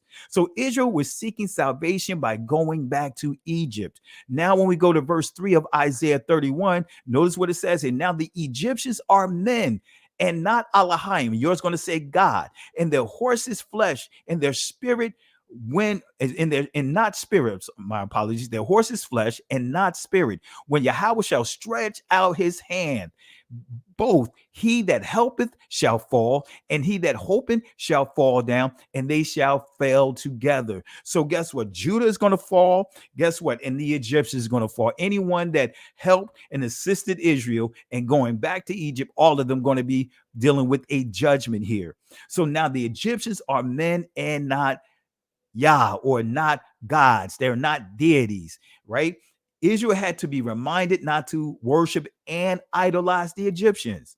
So when we look at now here, right now at present, immediately, now what? That's what this word means. So Judah had to be reminded of their past and their present and what they're now at that time. And even today, still many of our brothers and sisters are still trying to go back to Egypt, can't let go Egypt. So Judah had to be reminded that in that present time, immediately, the Egyptians are men. They are not Yah, or should we say Elohim, right? They are not Elohim. They are not the Most High. They are not the Father. Now, here's the confirmation when it tells us that Israel, the shadow of Israel, I mean, not Israel, of Egypt. You saw the phrase shadow of Egypt. Well, why did the scriptures use the term shadow of Egypt? Well, Ezekiel chapter 30, verse 21 through 23 explains the shadow of Egypt, making it clear that the Egyptians have no power. Son of man, I have broken the arm of Pharaoh, king of Egypt, and lo, it shall not be bound up to be healed, to put a roller to bind it, to make it strong, to hold the sword. So it says, no matter what Israel would do, guess what? No matter what they do, no matter how much power and faith and trust they try to put into the king of Egypt, the pharaohs, the Egyptians, guess what? The Most High made it clear they will never have power over Israel again. Therefore, thus saith Yahweh Elohim, behold, I am against Pharaoh, king of Egypt, and will break his arms, the strong and that which was broken, and I will cause the sword to fall out of his hand. Verse 23, and I will scatter the Egyptians among the nations. So guess what? A judgment, because I believe they were scattered for like 40 years, either 40 or 70 years. The Egyptians were scattered. Yes, family, the Egyptians were scattered. So Egypt, the nation's existence was not blotted out, but their control and authority over Israel was forever removed. How can we prove this? See, Egypt's reputation is connected to Israel because they held the Israelites in bondage. So Yah promised that his discipline of Israel would be limited, right? So Yahweh discipline did not destroy, it did not blot out, it did not replace his chosen people of Israel, like many would teach. So clarity sometimes, right? Yahweh punished Israel by allowing them to suffer war or even exile, as I stated earlier. Now we get back to Isaiah.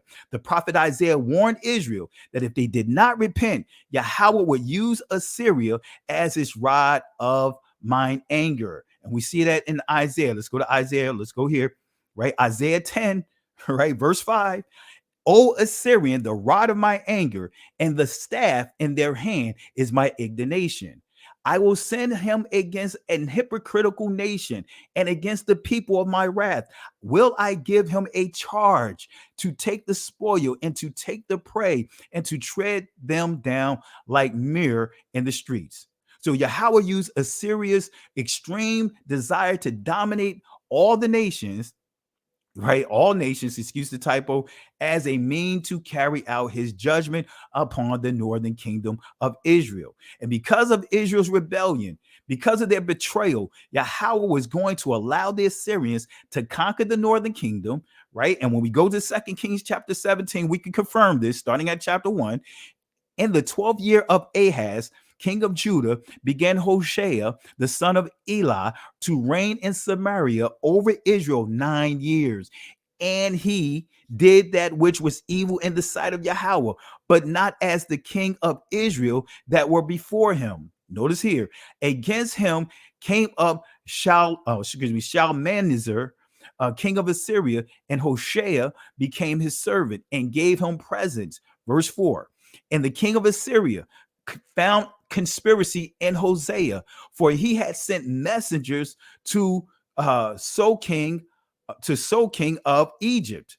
Right. So here it is. The Egyptians found out that Israel was trying to what? Get in cahoots with Egypt. The king of Assyria found out and brought no presents to the king of Assyria as he had done year by year. So it's saying here, normally the king of Egypt, king of Israel would normally bring gifts to the king of Assyria. But guess what? This particular year, they didn't show up with a gift. The king of Assyria heard that Israel gave gifts to Egypt. So this made it clear to the Assyrians that, wait a minute, Israel is in cahoots with another nation. They scheme it. So as he had done year by year, therefore the king of Assyria shut him up and bound him in prison. Then the king of Assyria came up throughout all the land and went up to Samaria and besieged it 3 years. In the 9th year of Hosea, the king of Assyria took Samaria and carried Israel away into Assyria and placed them in Halah and in harbor by the rivers of Gozan and in the cities of Medes. Right. And then we go to verse Isaiah 27, starting at verse 12. Now we're getting a clearer picture. Right. The Assyrians, right, at this time, right, we're getting more of an understanding of when we're reading these scriptures, what these prophecies mean. Now, of course, I'm not saying every single prophecy that was spoken of in Isaiah was fulfilled during the Babylonian captivity or fulfilled during the the Medes and the Persian captivity. We know that that's not correct. But I can tell you that when we're dealing with this the passages that was used for the so-called second Exodus, I have a captivity that I'm going to bring to you and show you why it's so significant. So, and it shall come to pass in that day that Yahweh shall beat off the channel of the river unto the stream of Egypt, and ye shall be gathered one by one, O ye children of Israel. Verse 13. And it shall come to pass that the great trumpet shall be blown, and they shall come which were ready to perish in the land of where? Assyria, and the outcasts in the land of Egypt, and shall worship Yahweh in the holy mountain at Jerusalem. So Yahweh had promised to restore Israel and his people. Isaiah predicted that Israel, right, that the Israelites would be set free from the Assyrian and Egyptian exile, as well as from the Babylonian captivity, which we would get to that in a second, right? Because they wasn't in captivity of Babylon at this time. So soon after Isaiah's day, the Babylonians destroyed Jerusalem and deported the blood descendants of Israel to other nations, right? So the book of Jeremiah and 2 Kings confirms the Babylonian captivity. Family, the book of Kings, use that as your blueprint to really start getting an understanding of these captivities, and you can better understand these prophecies. So the first invasion of Judah and Jerusalem by Nebuchadnezzar took place in 605 BC. And we could confirm that with 2 Kings 23, starting at 34. Notice what it says. And Pharaoh Necho made Eliakim, the son of Josiah, king in the room of Josiah's his father, and turned his name to Jehoiakim, and took Jehoaz away, and he came to Egypt and died there. Wait a minute. Y'all see here, the Pharaoh made Eliakim, the son of Josiah, king. Wait a minute. The Pharaoh of Egypt had power to say he's going to put a king over Israel? Come on. Do you see how low Israel had gotten at this time? Do you see how low the Israelites had gotten at this time, the strongholds of Israel? And before I continue on, let me give some shout outs here. I want to say shout outs.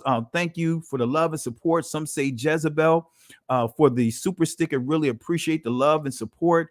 And also privacy. Praise Yahweh for the perfect sovereign. Absolutely. Family, let's show some love for the those that contributed to the channel tonight. Really appreciate the love and support. So let's get back into it, family. See, this is how we're supposed to go into the scriptures, not piecemealing scriptures. No, we're supposed to let the scriptures speak for you and for you to get the proper understanding of what you're reading. So we see here a Pharaoh, right, appointed a king, right? Says here, Eliakim, the son of Josiah, king in the room of Josiah, his father, and turned his name to Jehoiakim. And took Jehoahaz, right, away, and he came to Egypt and died there. And Jehoiakim gave the silver and gold to Pharaoh, but he taxed the land to give the money according to the commandment of Pharaoh. He exacted the silver and gold of the people of the land, of everyone according to his taxation, to give it unto Pharaoh Necho, right? So we see Pharaoh, they still what?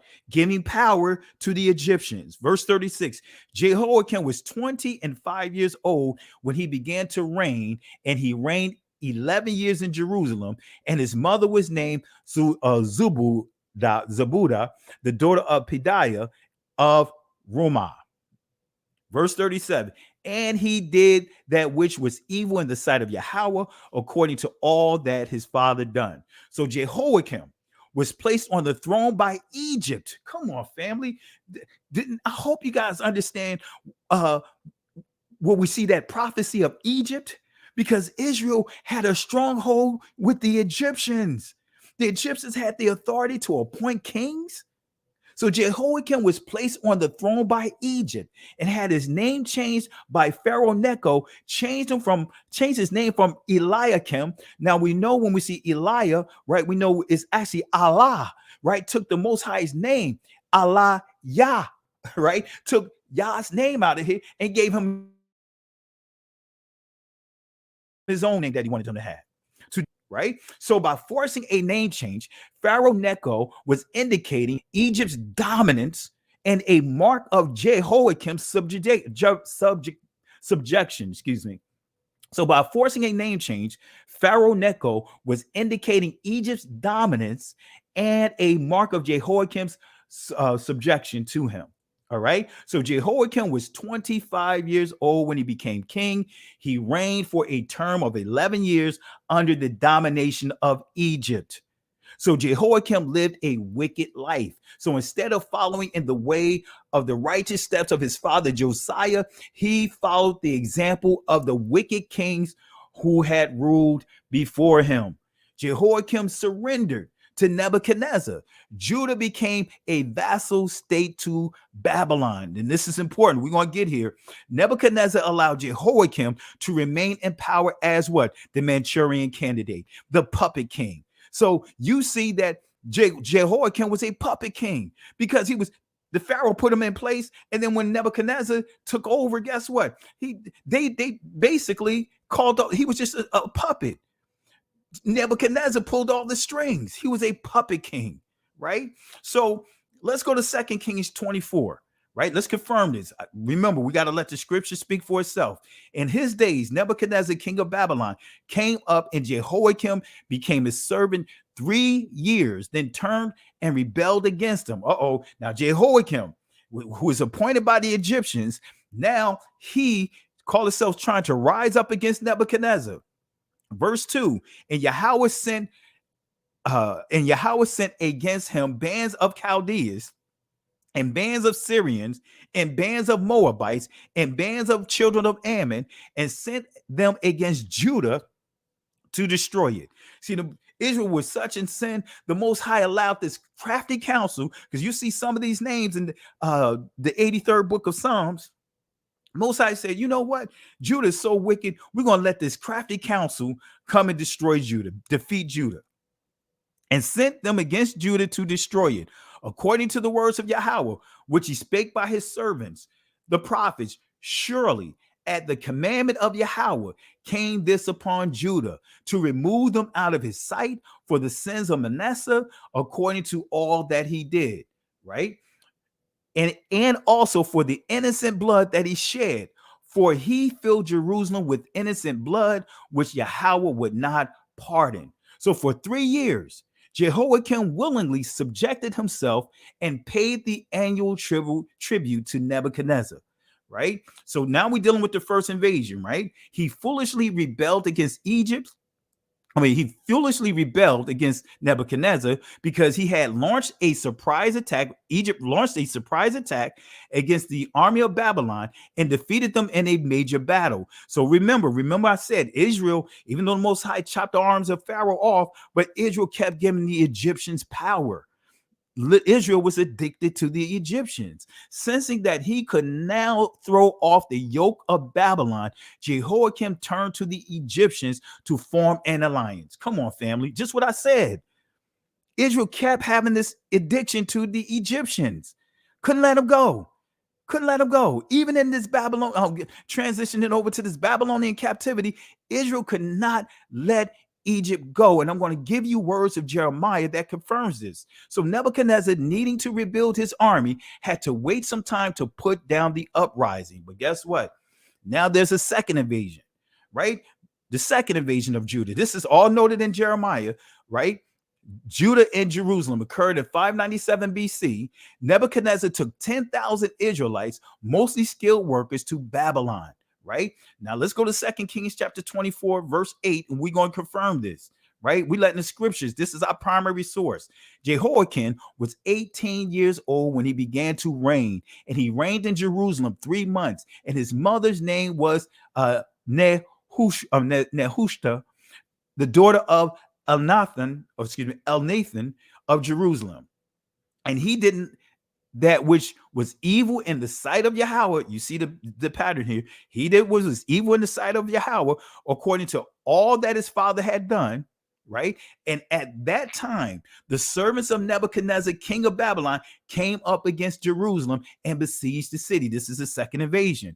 And Nebuchadnezzar, king of Babylon, came against the city, and his servants did besiege it. And Jehoiakim, the king of Judah, went out to the king of Babylon, he, his mother, and his servants, and his princes, and his officers. And the king of Babylon took him in the 8th year of his reign. Notice what happened here. And he carried out thence all the treasures of the house of Yahweh. So now the worship center, the worship place, the temple, guess what? They went into the temple, ramshacked it, and the treasures of the king's house, and cut in pieces all the vessels of gold which Solomon, king of Israel, had made in the temple of Yahweh, as Yahweh had said. Verse 14, he carried away all Jerusalem, and all the princes, and all the mighty men of valor, even 10,000 captives, and all the craftsmen, and the smiths. We see this, what Daniel make note of this. Daniel chapter 1. None remained save the poorest sort of the people of the land. So let's go to Jeremiah 22. Let's confirm this, starting at verse 24. Right? Let's see what it says. As I live, saith Yahweh, though Kaniah, the son of Jehoiakim, king of Judah, were the signet upon my right hand, yet would I pluck thee thence. Well, what does this mean? Now the Most High cursed Jehoiakim. Kaniah. Now we had Jehoiakim, but now we have Jehoiakim, right? You know, sometimes these names can get you mixed up here, but he's called Kaniah here. The signet ring is what? The signature. That is the seal of the king. So now the Most High saying he's removing the royalty. Now he just cursed the bloodline. Now make a note of this, because this is important. When we get to another captivity, this is important for you to understand. This is why, again, it's so easy to poke holes in this doctrine of this second Exodus. But notice what you see here. Jehoiakim, right? As we see here, though Kaniah, the son of Jehoiakim, king of Judah, were the signet upon my right hand, yet I will pluck thee thence. So now the Most High is now cursing the king. Now the king is now cursed. Now he what? Cursed the bloodline. Wow. Whose bloodline is this? This is King David. Because of the evil of these kings, now King David's bloodline is now cursed. This particular line of is cursed. It is a cursed bloodline. We get into the thicks now. Verse 25, and I will give thee into the hand of them that seek thy life, and into the hand of them whose face thou fearest, even into the hand of Nebuchadnezzar, king of Babylon, and into the hands of Chaldeans, right? And I will cast thee out, and thy mother that bare thee, and to another country where ye were not born, and there shall ye die. But here's the kicker. But to the land whereunto thy desire to return, thither shall they not return. Is this man Kaniah a despised, broken idol? Is he a vessel wherein is no pleasure? Wherefore are they cast out, he and his seed, and are cast into a land which they know not? Verse 29. O earth, earth, earth, hear the word of Yahweh. Thus saith Yahweh, write ye this man childless, right? We know he had children, but what it's saying is they are being blotted out. A man that shall not prosper in his days, for no man of his seed shall prosper, sitting upon the throne of David and ruling any more in Judah. So now his bloodline got cursed. That, make a note of this, family. I want to make sure you understand this. This is so significant right here. Because we're going to hit on some key prophecies here coming up, and I may have to pull up another presentation to bring that in, because I didn't have the chance to put it in here. So in that day, a king wore a signet ring as a symbol of his authority, family. He pressed its imprint on legal documents to show that the papers were official and that the king's authority stood behind the document. Right? So now we get into the second invasion to explain the second invasion, going to a deeper discovery. See, because of King Jehoiakim's evil lifestyle, Yahweh said that he would take away the king's Yah-given authority. Now he's stripped of his authority. Both Jehoiakim and his mother, the queen, would be handed over to the king, to King Nebuchadnezzar, to be exiled in Babylon, to Babylon. Jehoiakim would never return to the promised land. So like a broken, useless pot, he would be a king that no one wanted, right? 3 times Jeremiah called on the land to hear the word of Yahweh. 3 times. The Hebrew word gamal means it's 3, right? It means sustain, but also maturity, right? But nevertheless, none of his sons would succeed him on the throne, which meant that he would be the last of the kings of Judah, right? Nebuchadnezzar of Babylon would place Zedekiah. Wait a minute. So you had an Egyptian king, right? You had the Egyptian Pharaoh putting a king on the throne. Now we see Nebuchadnezzar putting a king on the throne. Nebuchadnezzar would place Zedekiah, Jehoiakim's uncle, upon the throne. Right? So again, Yahweh would treat Jehoiakim as if he was childless. See, that's what this prophecy means. Didn't mean that Jehoiakim didn't have any children, but guess what? He was going to treat his kids as if they didn't exist. Right? So here's the third invasion. Right? Remember, I said there was 3 invasions, and most of you guys don't know this. And I can tell you straight up that anyone that's teaching these prophecies, I can tell you they have not been teaching it from this perspective to make sure you fully understand what you're reading. See, this is what it means when we start dealing with hermeneutics. This is what we start dealing when we start dealing with that Greek term exegete, right? Exegete, eisegete. This is what biblical hermeneutics is. This is what precept upon precept is. We are letting the scriptures tell the story, not me trying to superimpose my feelings or my opinions or hand it down doctrines from the church. No, we're giving you the actual understanding of the scriptures. So now let's go to a third time that the Babylonians invaded Jerusalem and Judah. So the third invasion, and Jeremiah records these three. The third invasion of Judah and Jerusalem occurred in 586 BC. During this time, the temple was burned, the city was destroyed. Make a note of that. The temple was burned, and the city was what? Destroyed. During the Babylonian captivity, almost all remaining inhabitants was raptured by the Babylonians. What I mean by raptured? You got to break this down, Pastor. Raptured, right? The church says, hey, rapture practice. Hey, they say rapture is real. No, I'm going to give you the proper understanding what rapture means. Act of carrying off, seizure, rape, kidnapping, a carrying off, abduction, snatching away, rape. That's what rapture really means. Right? So let's go to the 39th chapter of Jeremiah. Let's start at verse 1 to confirm this. In the 9th year of Zedekiah, king of Judah, in the 10th month came Nebuchadnezzar, king of Babylon, and all his army against Jerusalem. They besieged it. So now Jerusalem is going into a third invasion. He's dealing with a third invasion. And in the 11th year of Zedekiah, in the 4th month, the 9th day of the month, the city was broken. All right. So how many Israelites chose to return? And why was there a need for a second, right? A second sweep?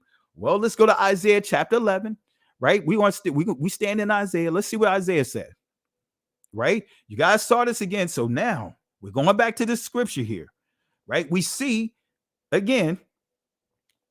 remnant here.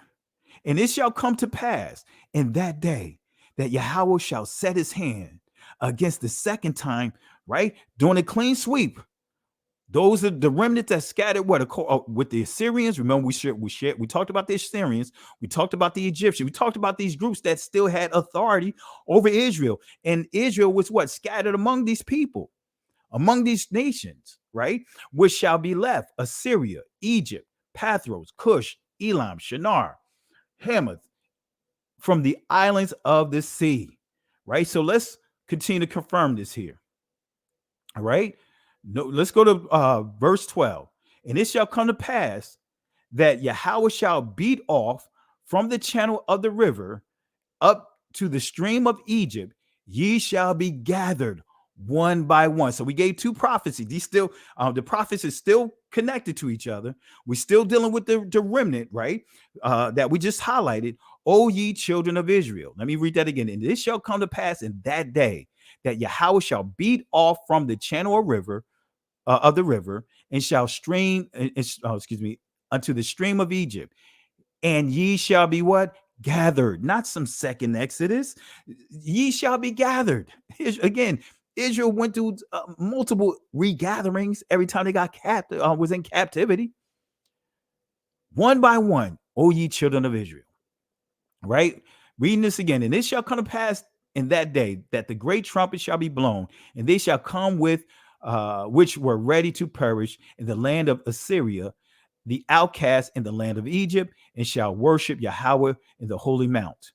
So is this referring to the final gathering of the true Israelites? Now we getting ready to go into the deep water again. All right. We want to go out into the deep. Is this referring to the final gathering of the true Israelites? Guess what, family? And when was this prophecy possibly fulfilled? Guess what, family? Let's go to Jeremiah 44, starting at verse 11.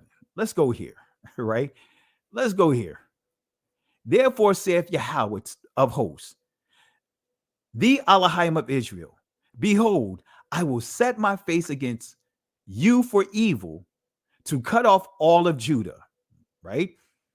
And I will take the remnant of Judah that have set their faces to go into the land of Egypt. Now, mind you, Judah was told to go to Israel, come back to Judah, but they fled out of fear to Egypt.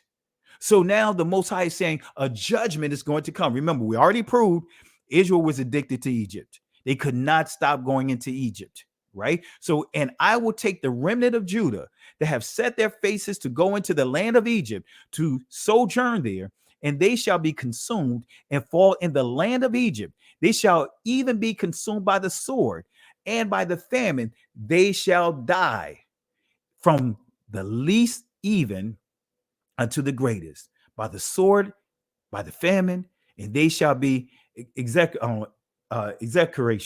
Excuse me if I butcher this word here. Execration and an astonishment, a curse, a reproach. So execration, and we have astonishment. They shall be an execration, right? An astonishment, a curse, and a reproach. Doesn't it sound like the Deuteronomy curses? Doesn't it sound like one of the curses in Deuteronomy, or the consequences?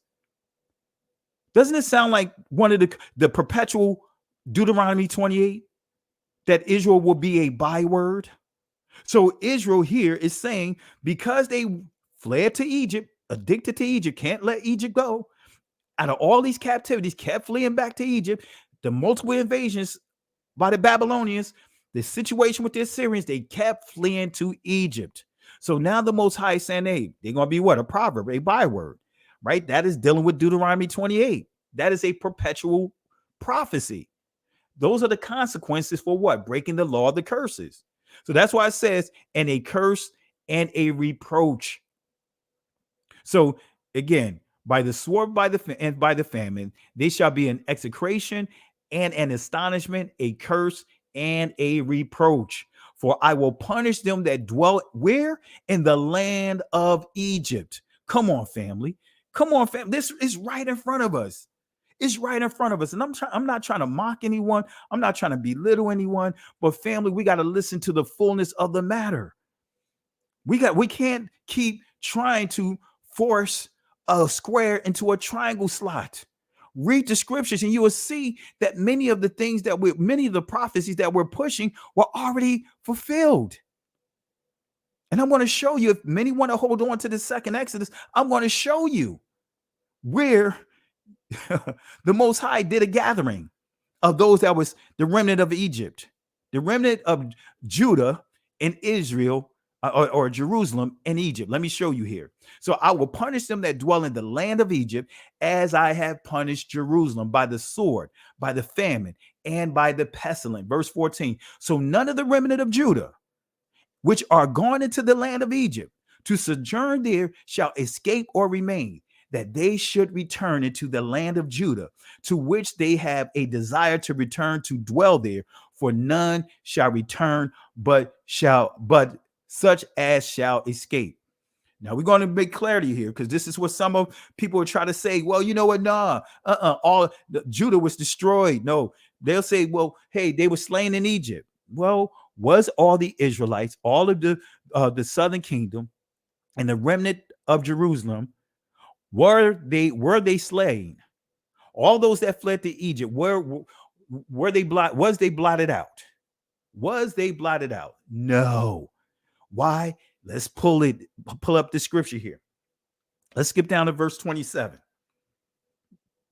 Behold, I will watch over them for evil and not for good. So this is the Most High saying, now they got to deal with the judgment. And all the men of Judah that are in the land of Egypt, because see, they were in Egypt, and guess what? And you know how they say, in Rome, in Rome, do what the Romans do. Right? They began to do what? Get involved in the Queen of Heaven worship. You'll see that in the scripture. They worship in the Queen of Heaven. So behold, I watch over them for evil and not for good, and all the men of Judah that are in the land of Egypt shall be consumed by the sword and by the famine, until there be an end to them. But here's the kicker.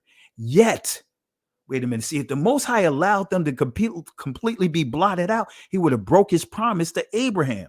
But yet, a small number. He would have broke his promise to King David. Yet, a small number that escaped the sword shall return out of the land of Egypt. Now we see the remnant, right? We see a remnant that's going to be gathered from the land of Egypt into the land of Judah, and all the remnants are the surviving portion of Judah that are going into the land of Egypt to sojourn there, shall know whose words shall stand mine or theirs. So now the Most High is making it clear, even though he's bringing judgment on Judah, but he's still keeping a surviving portion that is going to return from Egypt to Judah to occupy Jerusalem.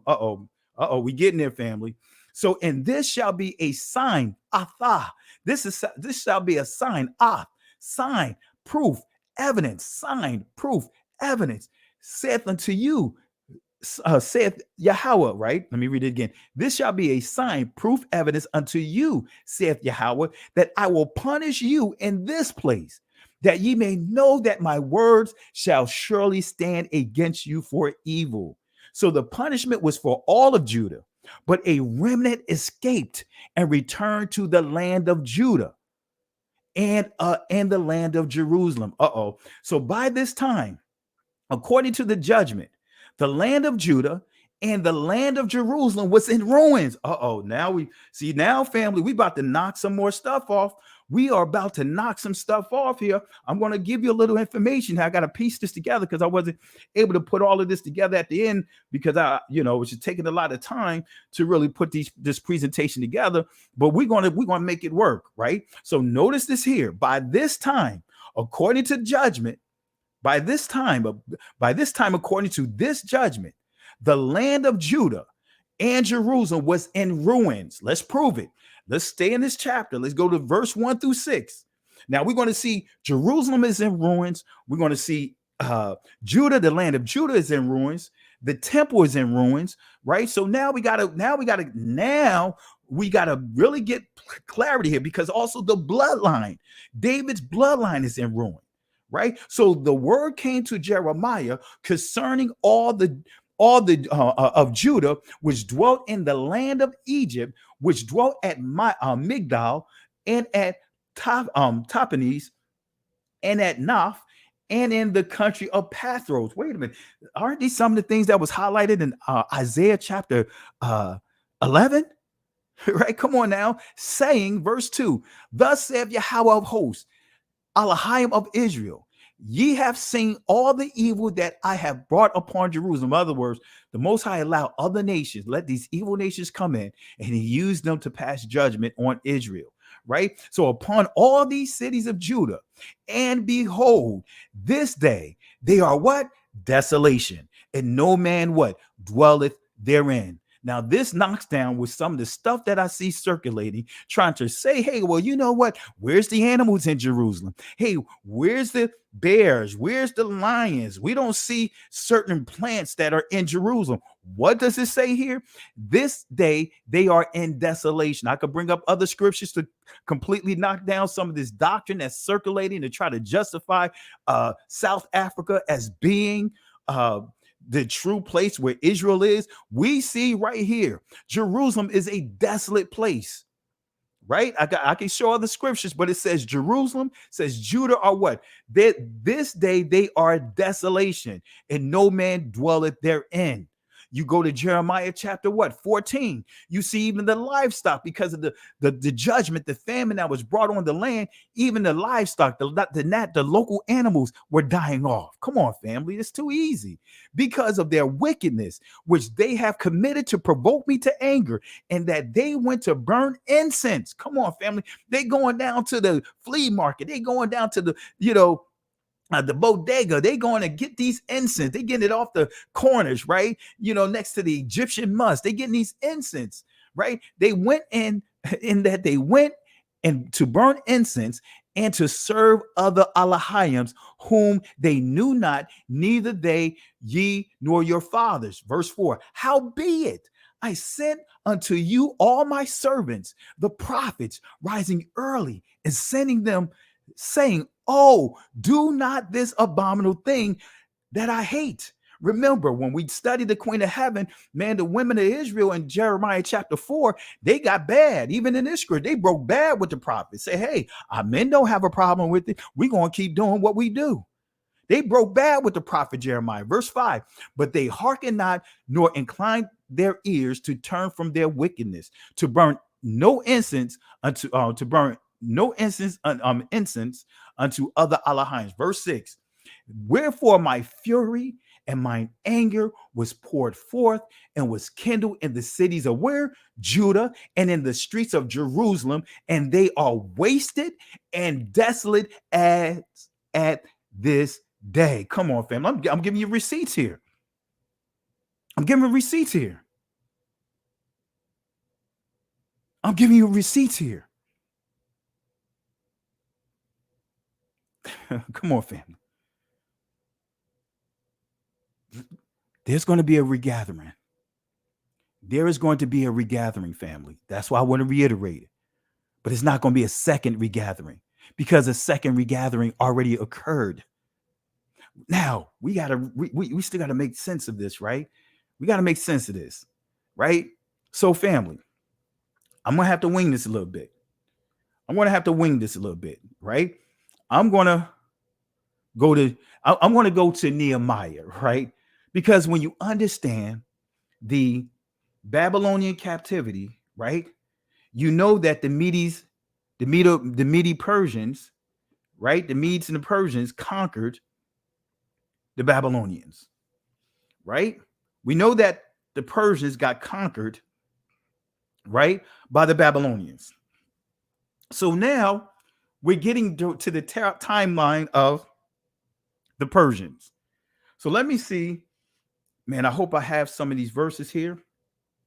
If not, I'm gonna have to pull it up on the app here, and we'll just walk through the verses, because I'm going to prove to you that during the captivity to the Persians, this is where we see a major regathering.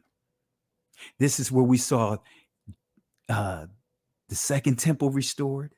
This is where we saw the walls restored. And then when we get to chapter 8 of Nehemiah, we see that the people were regathered to occupy Jerusalem again, because now the city is standing up again. Come on, family. It's just that easy. So we saw, matter of fact, let me just pull it up. We're gonna have to wing this here, because I didn't get a chance to put that in this presentation. So let me get an online Bible here. And then we could finish this out. Let me see here. Let's do here. Nehemiah. Let's go to chapter 1. Let's go to the Bible Gateway. Now, you know, guys, I like to have my scriptures in order, but because of the detail of this presentation, I wasn't able to do that. But we're still going to wing this here. Let me go ahead and show you this here. All right, let me pull this up. Let me share the screen. All right, I'm sweating up in here, man. I got my hoodie on. I'm sweating. Let me do this here. All right. Turn the little AC on inside here and chill. All right, let's see here. All right, let's stop sharing. And let's share this screen here. Like I said, family, anyone that want to have a discussion on this, we can do this. All right.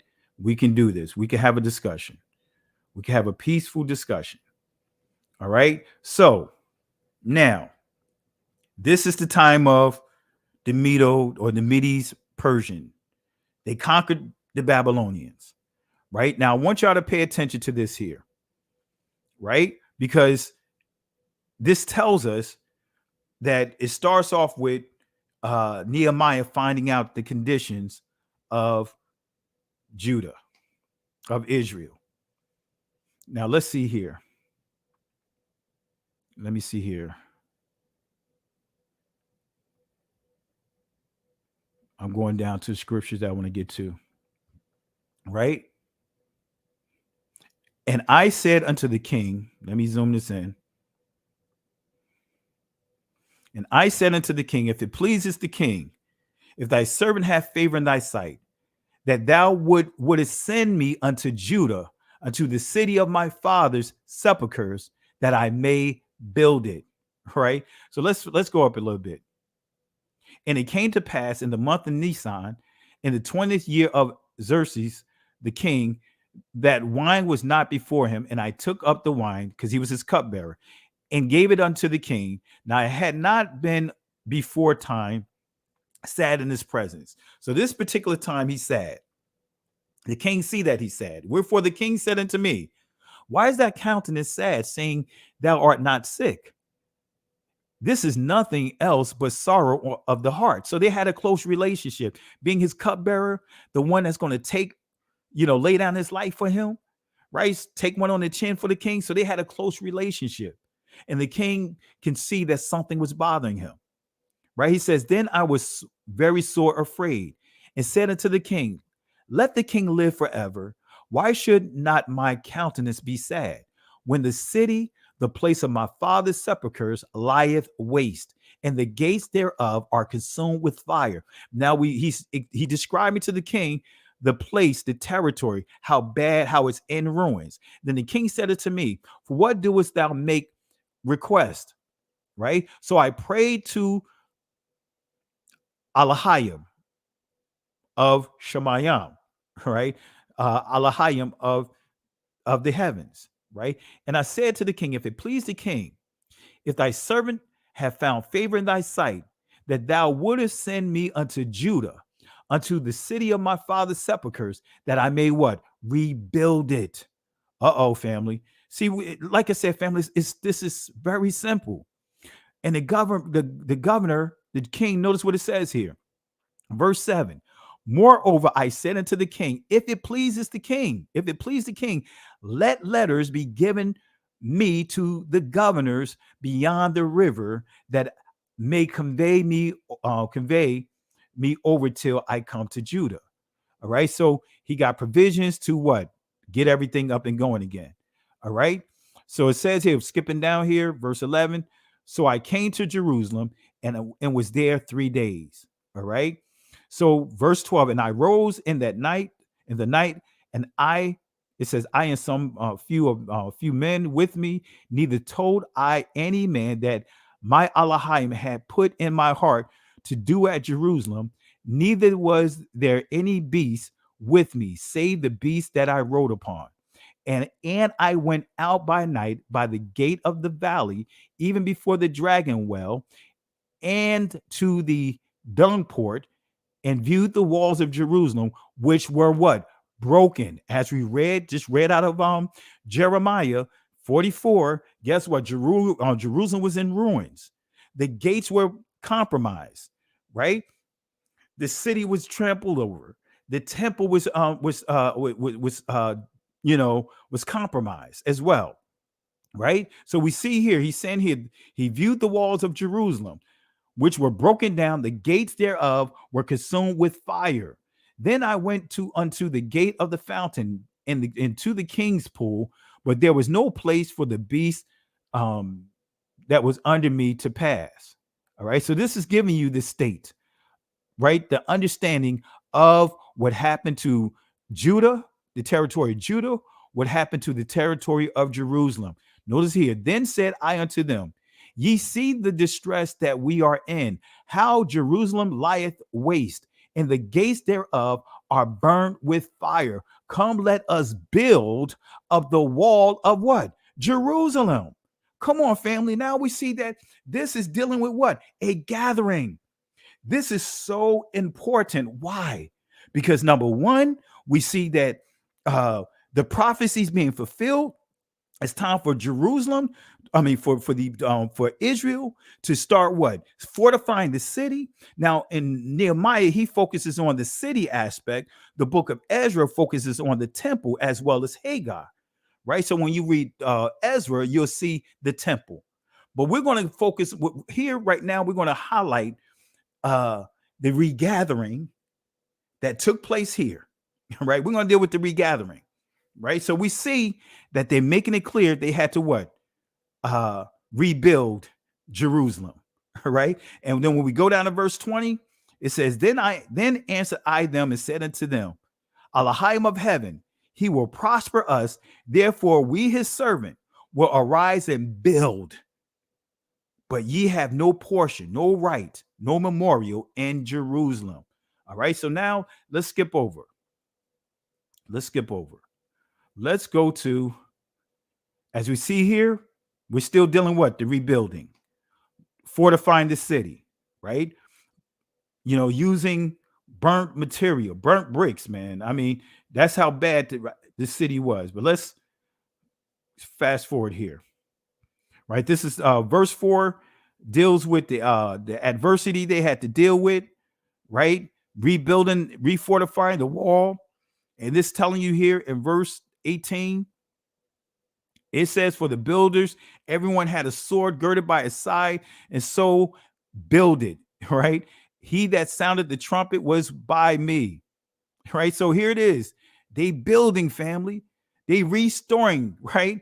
They are restoring. Notice what it says. And it came to pass at that time, at that time forth, that the half of my servants wrought in the work, the other half held them both the spears, the shields, the bows, the habergeons, and the rulers were behind all the house of who?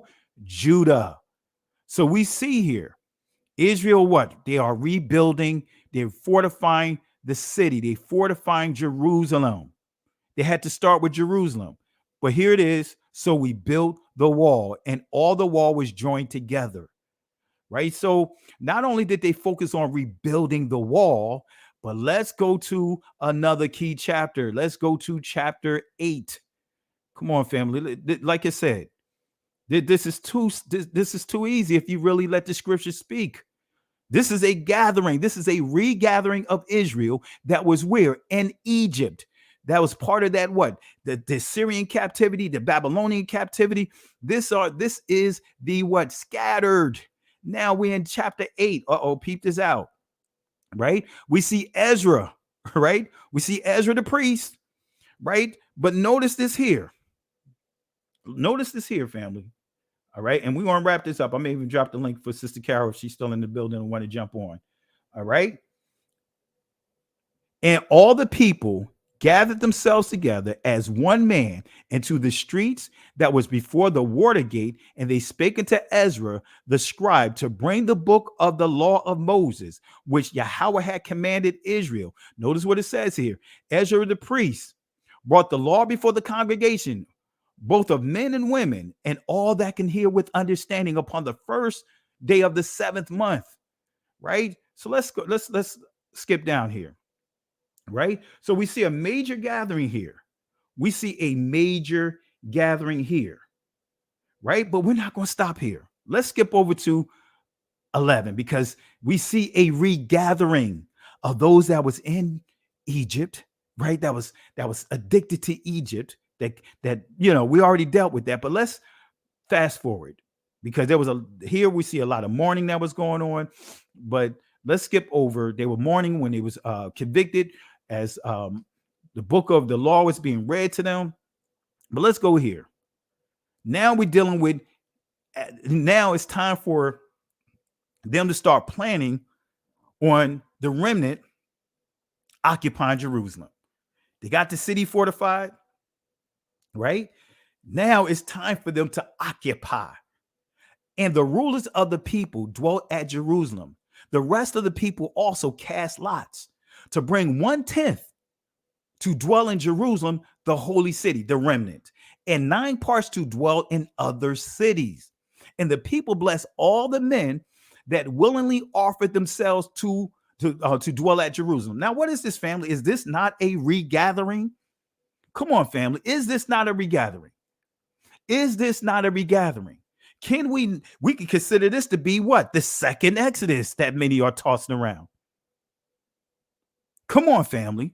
We have to stop being selective on what is being taught to try to piecemeal prophecies. We got to stop piecemealing these prophecies or interpretations of them, because we see a gathering. Now it's time for them to what? Occupy Jerusalem again, right? Jerusalem is the heart. So notice what we see here. Let's skip down, right? Because we know that we see the Levites here. We see what? A lot of what's being highlighted of Judah, right? The southern kingdom, right? But I want to skip down here because I want to show you it wasn't just the southern kingdom, but I want to highlight this right here. The residue of Israel, right? The residue of Israel, that is the remnant of the northern kingdom. Wait a minute. The residue of Israel, that is the remnant of the northern kingdom, along with the southern kingdom, and what? They are occupying Jerusalem. Is that not a gathering? Now, can this definitely be considered the so-called second Exodus? Absolutely, because they came from where? Egypt. They came from all those territories that they were scattered abroad to. This is what happened immediately afterwards. Come on, family. Shout out to the second Exodus. I see him in here in the building. I know you're like, man, he came in right on time, right? So, family, again, when we start dealing with that second Exodus doctrine, no pun intended to second Exodus, we have to use it with clarity. I gave you the source of that doctrine, which comes from an Ashkenazi Jewish woman, a historian. Now I'm showing you the prophecy of Isaiah chapter 11, also Isaiah chapter 27. Right? Come on, family. Come on, family. Come on, family. Get out of here. I'm kicking somebody out. Get out of here with this nonsense. This is where people try to downplay what's happening. So, trying to hold on to the second Exodus doctrine. Someone wanted to post in a comment, this or that Exodus does not trump or is talked about like the Exodus from Egypt because it hasn't happened. Right. Come on. I'm not sure if that's a question. No, this Exodus occurred. Come on, family. I just don't. I just can't deal with it tonight. I can't deal with it tonight. Come on, family. We just seen this is a major gathering right here. Now, we're not going to stop here, family, because we got one key thing we have to show here. So I prove to you that the remnant that was in Egypt, the remnant that fled to Egypt, guess where they are? They are in the Jerusalem. They are in Judah. Now they regathering here. Now we got to get to another key point. Family, remember I told you how the Messiah, right? Remember the Messiah when I said that, not the Messiah, but Jehoiakim, right? Why was it important to know how Jehoiakim became a cursed king? His bloodline became cursed. Come on, family. Now, if I seem a little irritated, I am, because not at you guys, but the mess that this doctrine has done to our people.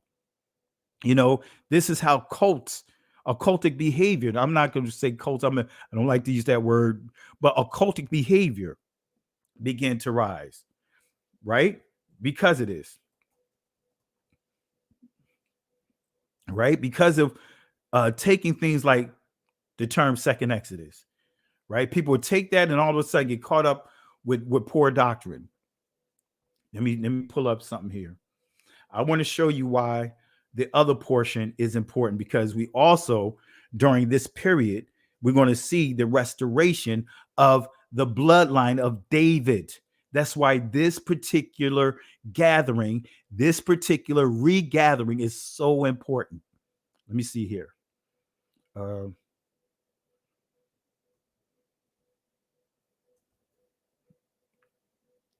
Where is it? Bear with me 1 second.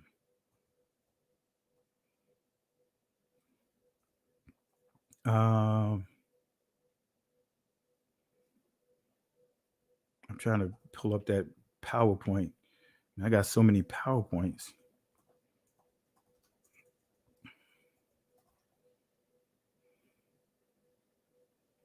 What is it? Son of the Cursed King? I think that was called. Let me see. Cursed King. Oh, I'm looking in the wrong folder. That's what it is. I'm like, why is this presentation not coming up? Cursed.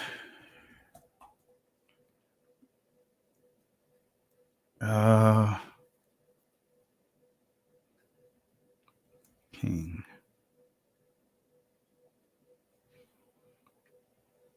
Where is it? Where is it? Where is it? Where is it? All right, let me do something here.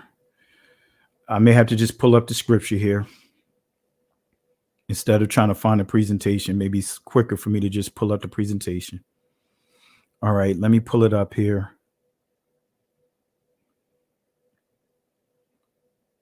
Where is it? Where is it? Where is it?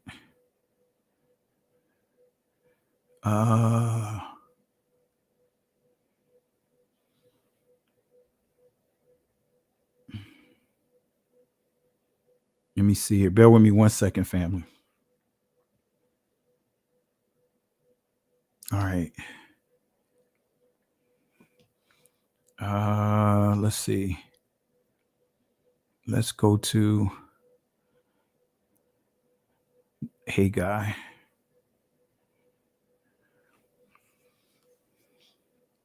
All right. Let's get to that verse here.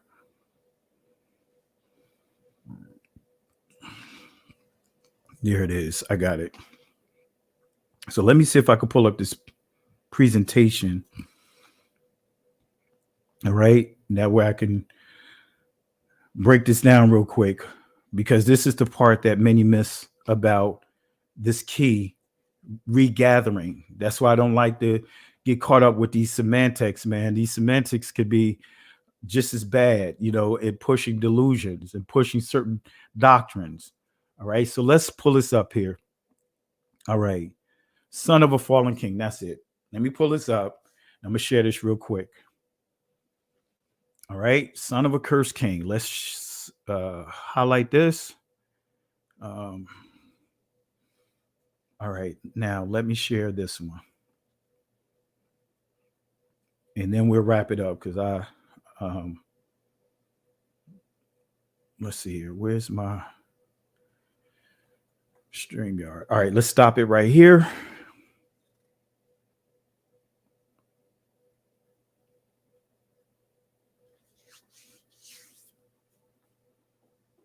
So I want to make this clear, family, for those that are coming in on the tail end of the discussion.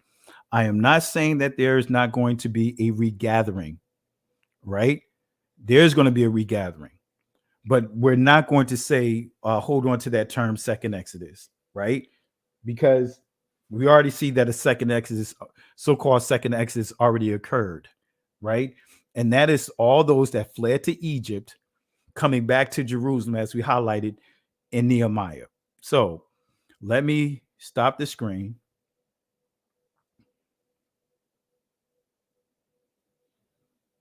And let's pull up this source here. All right, let me pull up this. Let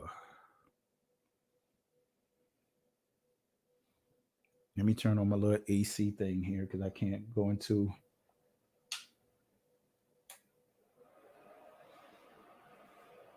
All right. Now, family, this is important. This is the one thing that many don't talk about, right? You see this? This is son of the cursed king. Why is this important? Right? Because now we got to deal with the bloodline. So when we go to Habakkuk, right? Not Habakkuk. We're dealing with Haggai, right? Now we got to deal with Zerubbabel, right? Now let me show you why this is important. Let me show you why this is important. Let me show you why this is important. Zerubbabel is important. Let's answer this question. See, that's why this, when you understand Zerubbabel, when you understand this particular book, along with far as Haggai focuses on, of course, the rebuilding of the building of the second temple, but it also focuses on the restoration of the lineage of a cursed king. Right? That was all the things that happened during that Babylonian captivity. We saw the bloodline, the royal bloodline was cursed by Jehovah because of the actions of Jehoiakim. So let's go to a key thing that I want to highlight here. Let's go to Matthew chapter 1 at verse 15. Right? And this is key. Let me see here. Did I have it here? Let me make sure I got it here.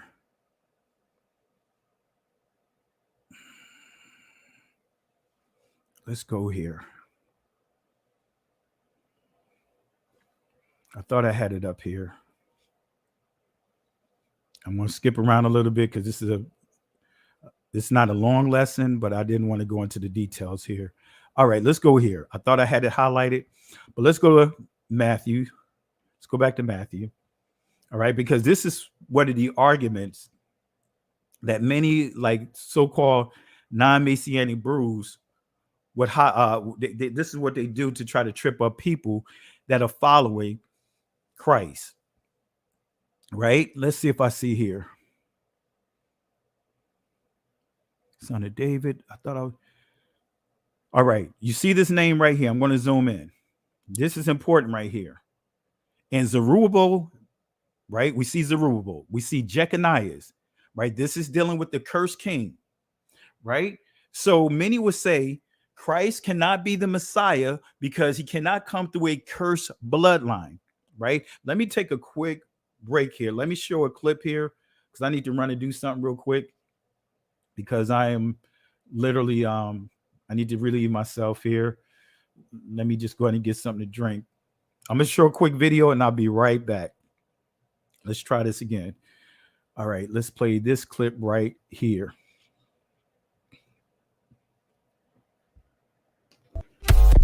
I'm so glad you're here because you can bring great clarity. Can you tell us a little bit about the Sephardic Jews and how they were scattered because they went west? I sure can. Because the reason why I want to is because a lot of them, and a lot of people don't know this, are in the Caribbean. They are. In the islands. And you're one of them. I know that. I'm one of them. I know that. Because, a lot of folk don't know that those roots are there. One of the first batches of slaves that came to Jamaica, they were the Sephardic Jews. It's documented. And they're all over the Caribbean, South America, Central America, and even the South Central United States. Wow. And DNA testing is a factor in all this now.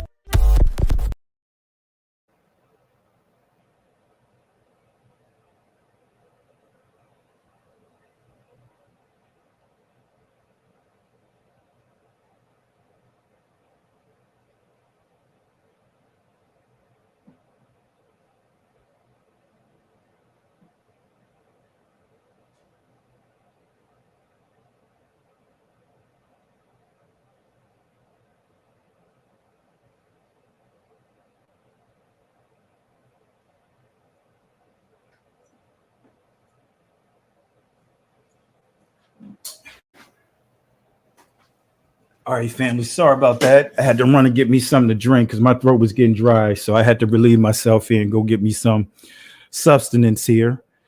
All right. All right. Let me fix this here. So I had to get some orange juice. I had to relieve myself because my voice was getting very dry. All right. Let's stretch this out again. All right. So we see here, right, Zerubbabel. But the key is Jeconiah's. Or Jeconiah's, because Jeconiah is a cursed king. Remember, we highlighted that earlier. So that's the point I want to really make sure you hone in on. We see here, after they were brought to Babylon, Jeconiah begat Salathiel begat Zerubbabel. Now, this is important right here. This is what I need to really give you clarity on. Right now, I'm not going to get into this other portion of it. So let's go back here. let's go back to here to Jeconiah just to make sure you guys understand here. All right, let's see here. I'm scrolling up here. All right, and this is what I highlighted here. Right? And Josias begat Jeconiah and his brethren about the time they were carried away to Babylon. So this is key right here. We got to make sure we understand this. And then we see it goes on to tell us about Zerubbabel, right? We're still dealing with Zerubbabel. All right. Actually, yeah, I think I highlighted that. Yeah. Verse 12, Zerubbabel. Why does this have Zerubbabel? I'm not sure why it has an O here. It's misspelled. All right. Anyway, but you guys get the gist of it. This is Zerubbabel right here. So why is this important? Why is this important? Remember, if we go back here to Jeconiah, right? This is the curse that was spoken over him, right? As I live, saith Yahweh, through Kaniah, the son of Jehoiakim. Let me turn this off here. King of Judah, were the signet upon my right hand, yet would I pluck thee thence. And I will give thee into the hand of them which seek that seek thy life, and into the hands of those them whose face thou fearest, even unto the hand of Nebuchadnezzar, right? The king of Chaldeans. And I will cast thee out of thy mother, in thy mother that bare thee into another country, right? So we see that not only was he cursed, wherefore are they cast out, he and his seed. So we see that he was cursed. He was cursed. Jehoiakim was cursed because of his behavior. His seed was cursed. It says here, thus saith Yahweh, write ye this man childless. In other words, treated all his seeds as if they did not exist. A man that shall not prosper in his days, for no man of his seed shall prosper, sitting upon the throne of David and ruling anymore in Judah. All right. So that was the penalty. The signet ring was plucked. His authority was plucked. And this is what we talked about earlier. But I want to get to a key point here. Right. And we see this is coming out of Genesis 38:18. This is dealing with the importance of the signet ring. This is dealing with Judah. Right. So I'm not going to get into the discussion here, but let's get down. Let's go back to what I highlighted. All right. Let's go to Haggai, because this is what's important. This is going to bring all of this together. This is during the Medo-Persian time now, because they conquered the Babylonians. Now, right, Nehemiah focused on the rebuilding of the walls. Ezra and also the writings of Haggai dealt more with the temple, but Haggai really deals with the bloodline being restored.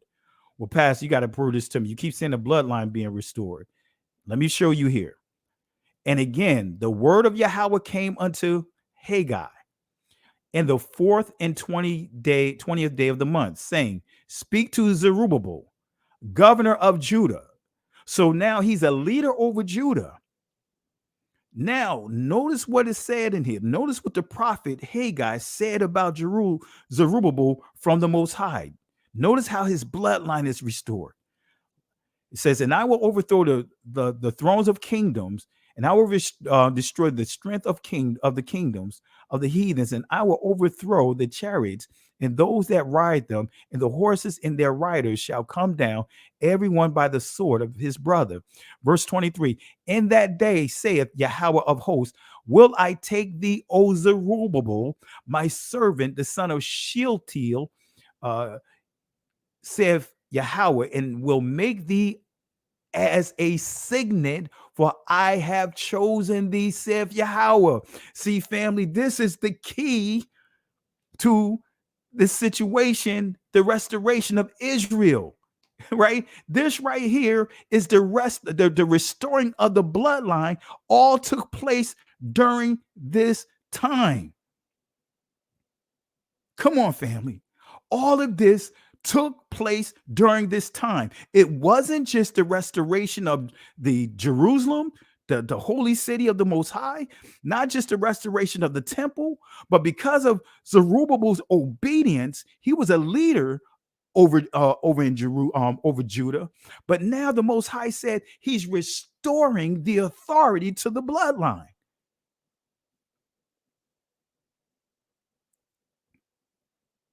Come on, family. This is why when we start talking about the second Exodus, this is why I said we can poke holes. I could poke holes in that doctrine, because what many are doing, I'm not trying to insult anyone, but are meshing different prophecies from different captivities, just like what this person that originated, that coined the phrase second Exodus, they're lumping all these different prophecies together, trying to form a narrative. No, the key to the restoration of Jerusalem, the restoration of Israel, the restoration of the remnant is those after that Babylonian, that third invasion. Jerusalem was desolate. The land of Judah was desolate. And guess what? Even during that time, guess what? The prophecy, the judgment came to the house, the bloodline of David, Jehoiakim, right? Because of his sin, because of him making deals with the Egyptians. And as we see, I proved that Israel continuously had an addiction to the Egyptians. So now the Most High allowed the judgment to come. The Babylonians ruined the temple. The Babylonians, they ransacked the temple. They tore down the walls. They left Jerusalem. They left the whole area in ruins. The Most High judged Judah and all those everyone that fled there, judged them. And guess what? They passed judgment that many, but the remnant was preserved. So now that remnant, right, that was left returned. They had what, if you want to call it an exodus, they had an exodus out of Egypt. They had an exodus out of those territories like Pathos. They had an exodus from those territories of where? The Assyrians, the Isle of the Gentiles. They had an exodus leaving those places to return where? Back to Jerusalem. And now here it is. They had what? They were casting lots, right? They were casting lots for the remnant to do what? To come back to Jerusalem, to come back and occupy that holy city. So this is why I say, if we're going to use that term second Exodus, guess what? This right here completely proves that there was a second time where Israel was left out of. They were removed, or should I say they fled. They walked out. I'm not going to say fled. They left out, right? They completely removed themselves from the territories of Egypt, from the territories of the Assyrians and some of the other places, right? The Isle of the Gentiles. They came back. Not all of them. Some decided to stay where they were, right? When we start dealing with the Assyrian captivity. But guess what? What we see here, the remnant came back to Jerusalem. And we just proved it. Right? So again, it wasn't just about the temple. It wasn't just about restoring Jerusalem, but it was also about restoring the bloodline. And I just proved to you that the bloodline was restored. That's why you see Zerubbabel in the bloodline of the Messiah, because the Most High, guess what? He lifted that curse. He lifted that judgment that was passed down on the house of David. Now the Most High said, because of you, Zerubbabel, because of your faithfulness, guess what? I'm going to make you the signet ring. I'm not just going to give you a ring. You are going to be the literal signet ring. Excuse me, y'all guys. You guys hear my cup in the background. I love my orange juice, right? So that's what this is saying, family. I'm not sure if my sister Carol is still up. I know it's kind of late. I'm going to drop the link here. And I see my sister Malaka in the building. I'll just put this link inside the comment section. If you guys want to jump on, let me jump in, throw this inside the comment section. And while we're in the middle of that, And like I said, family, you can even, this is another gathering. This is a major gathering right here.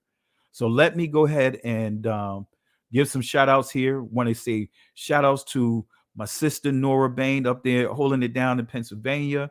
Really appreciate you, sis. We'll be up there. I'm coming up there pretty soon. I'll announce it once I get the date solidified. Coming up there again, but really appreciate you, sister. Family, let's show Sister Nora, let's show her some love. Let's show Malaka some love right here. Thank you for the love and support. Privacy, show some love and support. Some say Jezebel. Let's show all of them some support for their contributions tonight. Really appreciate you guys. And, thank you for, sowing, or should I say, help fund this work that we're doing here. And it's not easy, family. It costs a lot of resources to purchase books and get access to certain books and certain papers and all those things. So I really appreciate you guys for the love and support. All right. So I dropped the link here, right? So I'll leave the link there. If no one jumps on, then we'll get ready to wrap this up. But those are the points that I want to make. Closing this out, there's more points that I can make about the captivity, the returning of Israel, going back into Jerusalem, coming out of Egypt, and giving you clarity on why this is so important. There was more than just rebuilding the walls. It was also restoring the temple, and not just restoring the temple, but also restoring the bloodline. Restoring the bloodline of David, because had that bloodline not been restored, guess what? The Messiah could not come, because that would have been a tainted bloodline. So the Most High had to restore the bloodline. So again, Zerubbabel is key, because Zerubbabel is I believe he was like the grandson of great grandson. I think I have it have my notes here. Let me see here. Let me see if I have it here. All right. Let's see here. All right. Because this is me just breaking it down. All right.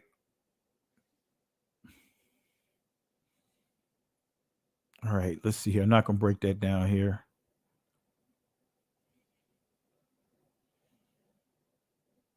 All right. Let's see here. Where is it? I thought I had some notes here to really go into it.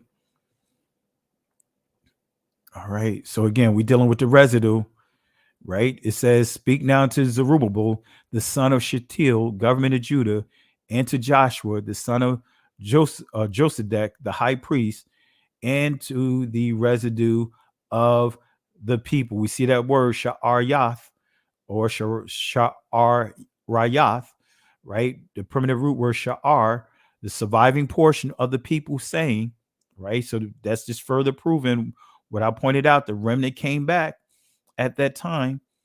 All right, but where is what I was? I guess I didn't have it in this one. I thought I had some additional notes in here.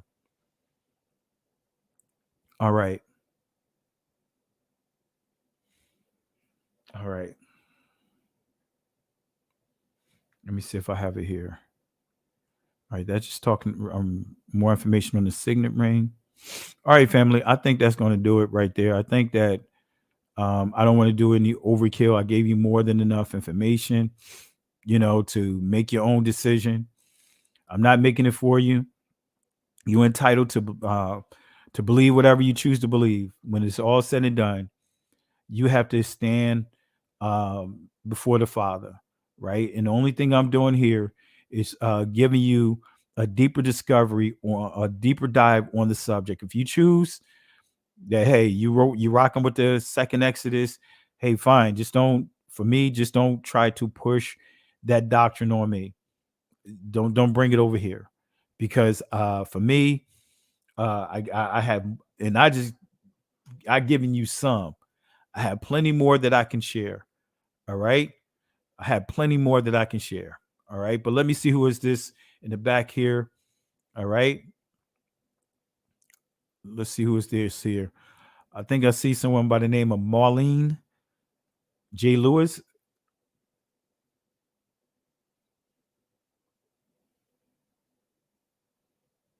All right. If you speaking, your mic is probably muted.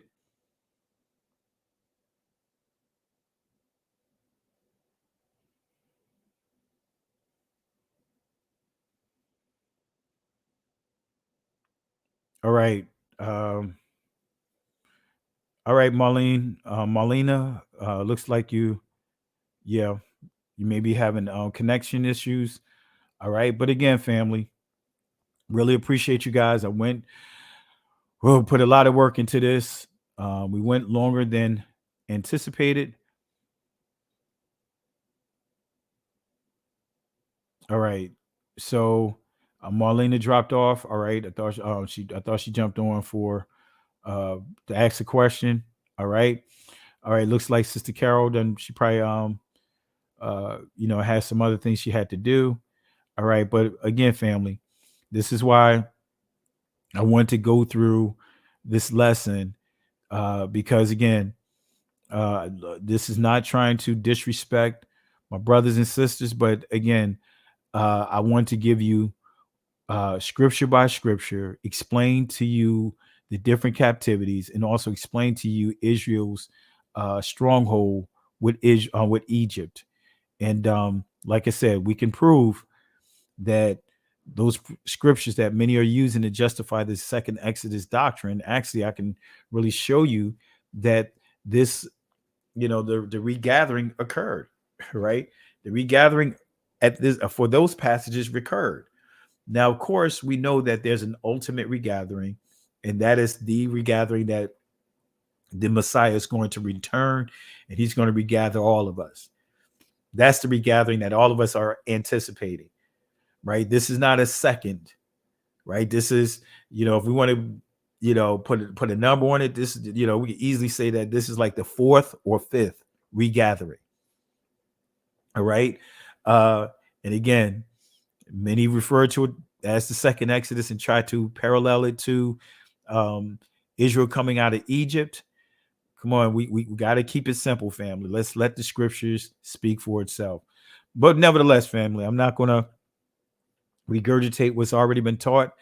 And I want to apologize if I took anyone's comments out of context, because when you're reading it from where I sit at and you're glancing through it, a few comments look like they were still trying to push the Exodus on this platform, and I'm the second Exodus, and I'm just not rolling with that. Don't agree with it, not going to roll with it. So again, you're entitled to believe what you want to believe, right? But please just don't tell me on what that I have to believe it. All right. So whether we say second Exodus, use the title, or try to piece the scriptures together, no, the Most High regathered, right? That's why, again, you saw the scriptures and the the continuity of it, the scriptures actually bearing witness of each other. I want to say shout outs to Yah's son. I didn't even see you inside the building. Appreciate you, Yah's son. I really appreciate you for holding it down. Been very supportive of the platform, and even before I grew to these numbers, you always been very supportive of the things that I've been working on, the things that I've been teaching, and you're a witness that I've always been consistent. I've never been one that they got caught up in certain doctrines. I made it clear, even with the 400-year prophecy, that I don't teach it the way others teach it. I don't believe it in the way that others believe it. I didn't believe in this anyway. I'm not going to regurgitate, but I really appreciate you, Yah's son, for the love and support. I thought I saw second Exodus and some of the others that have been supportive. But with that being said, I'm not going to prolong the hour. If you have any questions, shoot me an email. All right. But with that being said, family, love you guys, and really appreciate you guys again for the love and support. So we're going to call it a wrap. In the words of the Most High, Yahweh, to Moses, right, in Exodus chapter 14, verse 13 and 14, he said, "Fear ye not, stand still, see the salvation of Yahweh. These Egyptians that you see here today, they will not have power over you ever again. The Most High will fight for you." But here's the kicker, family. We have to hold our peace. Can't go back. can't stay here. Keep moving forward. Shalom. Listen, Genesis chapter 11 verse 10 explains the genealogy of Shem. Shem was a black man in Africa. If you repeat this back, Genesis 14 verse 13, Abraham steps on the scene. Being a descendant of Shem, which is a fact, means Abraham too was black. Abraham, born in the city of a black man, called Nimrod, grandson of Ham. Ham had 4 sons. One was named Canaan. Here, let me do some explaining. Abraham, Isaac was the... Jacob had 12 sons, for real, and these were the children of Israel.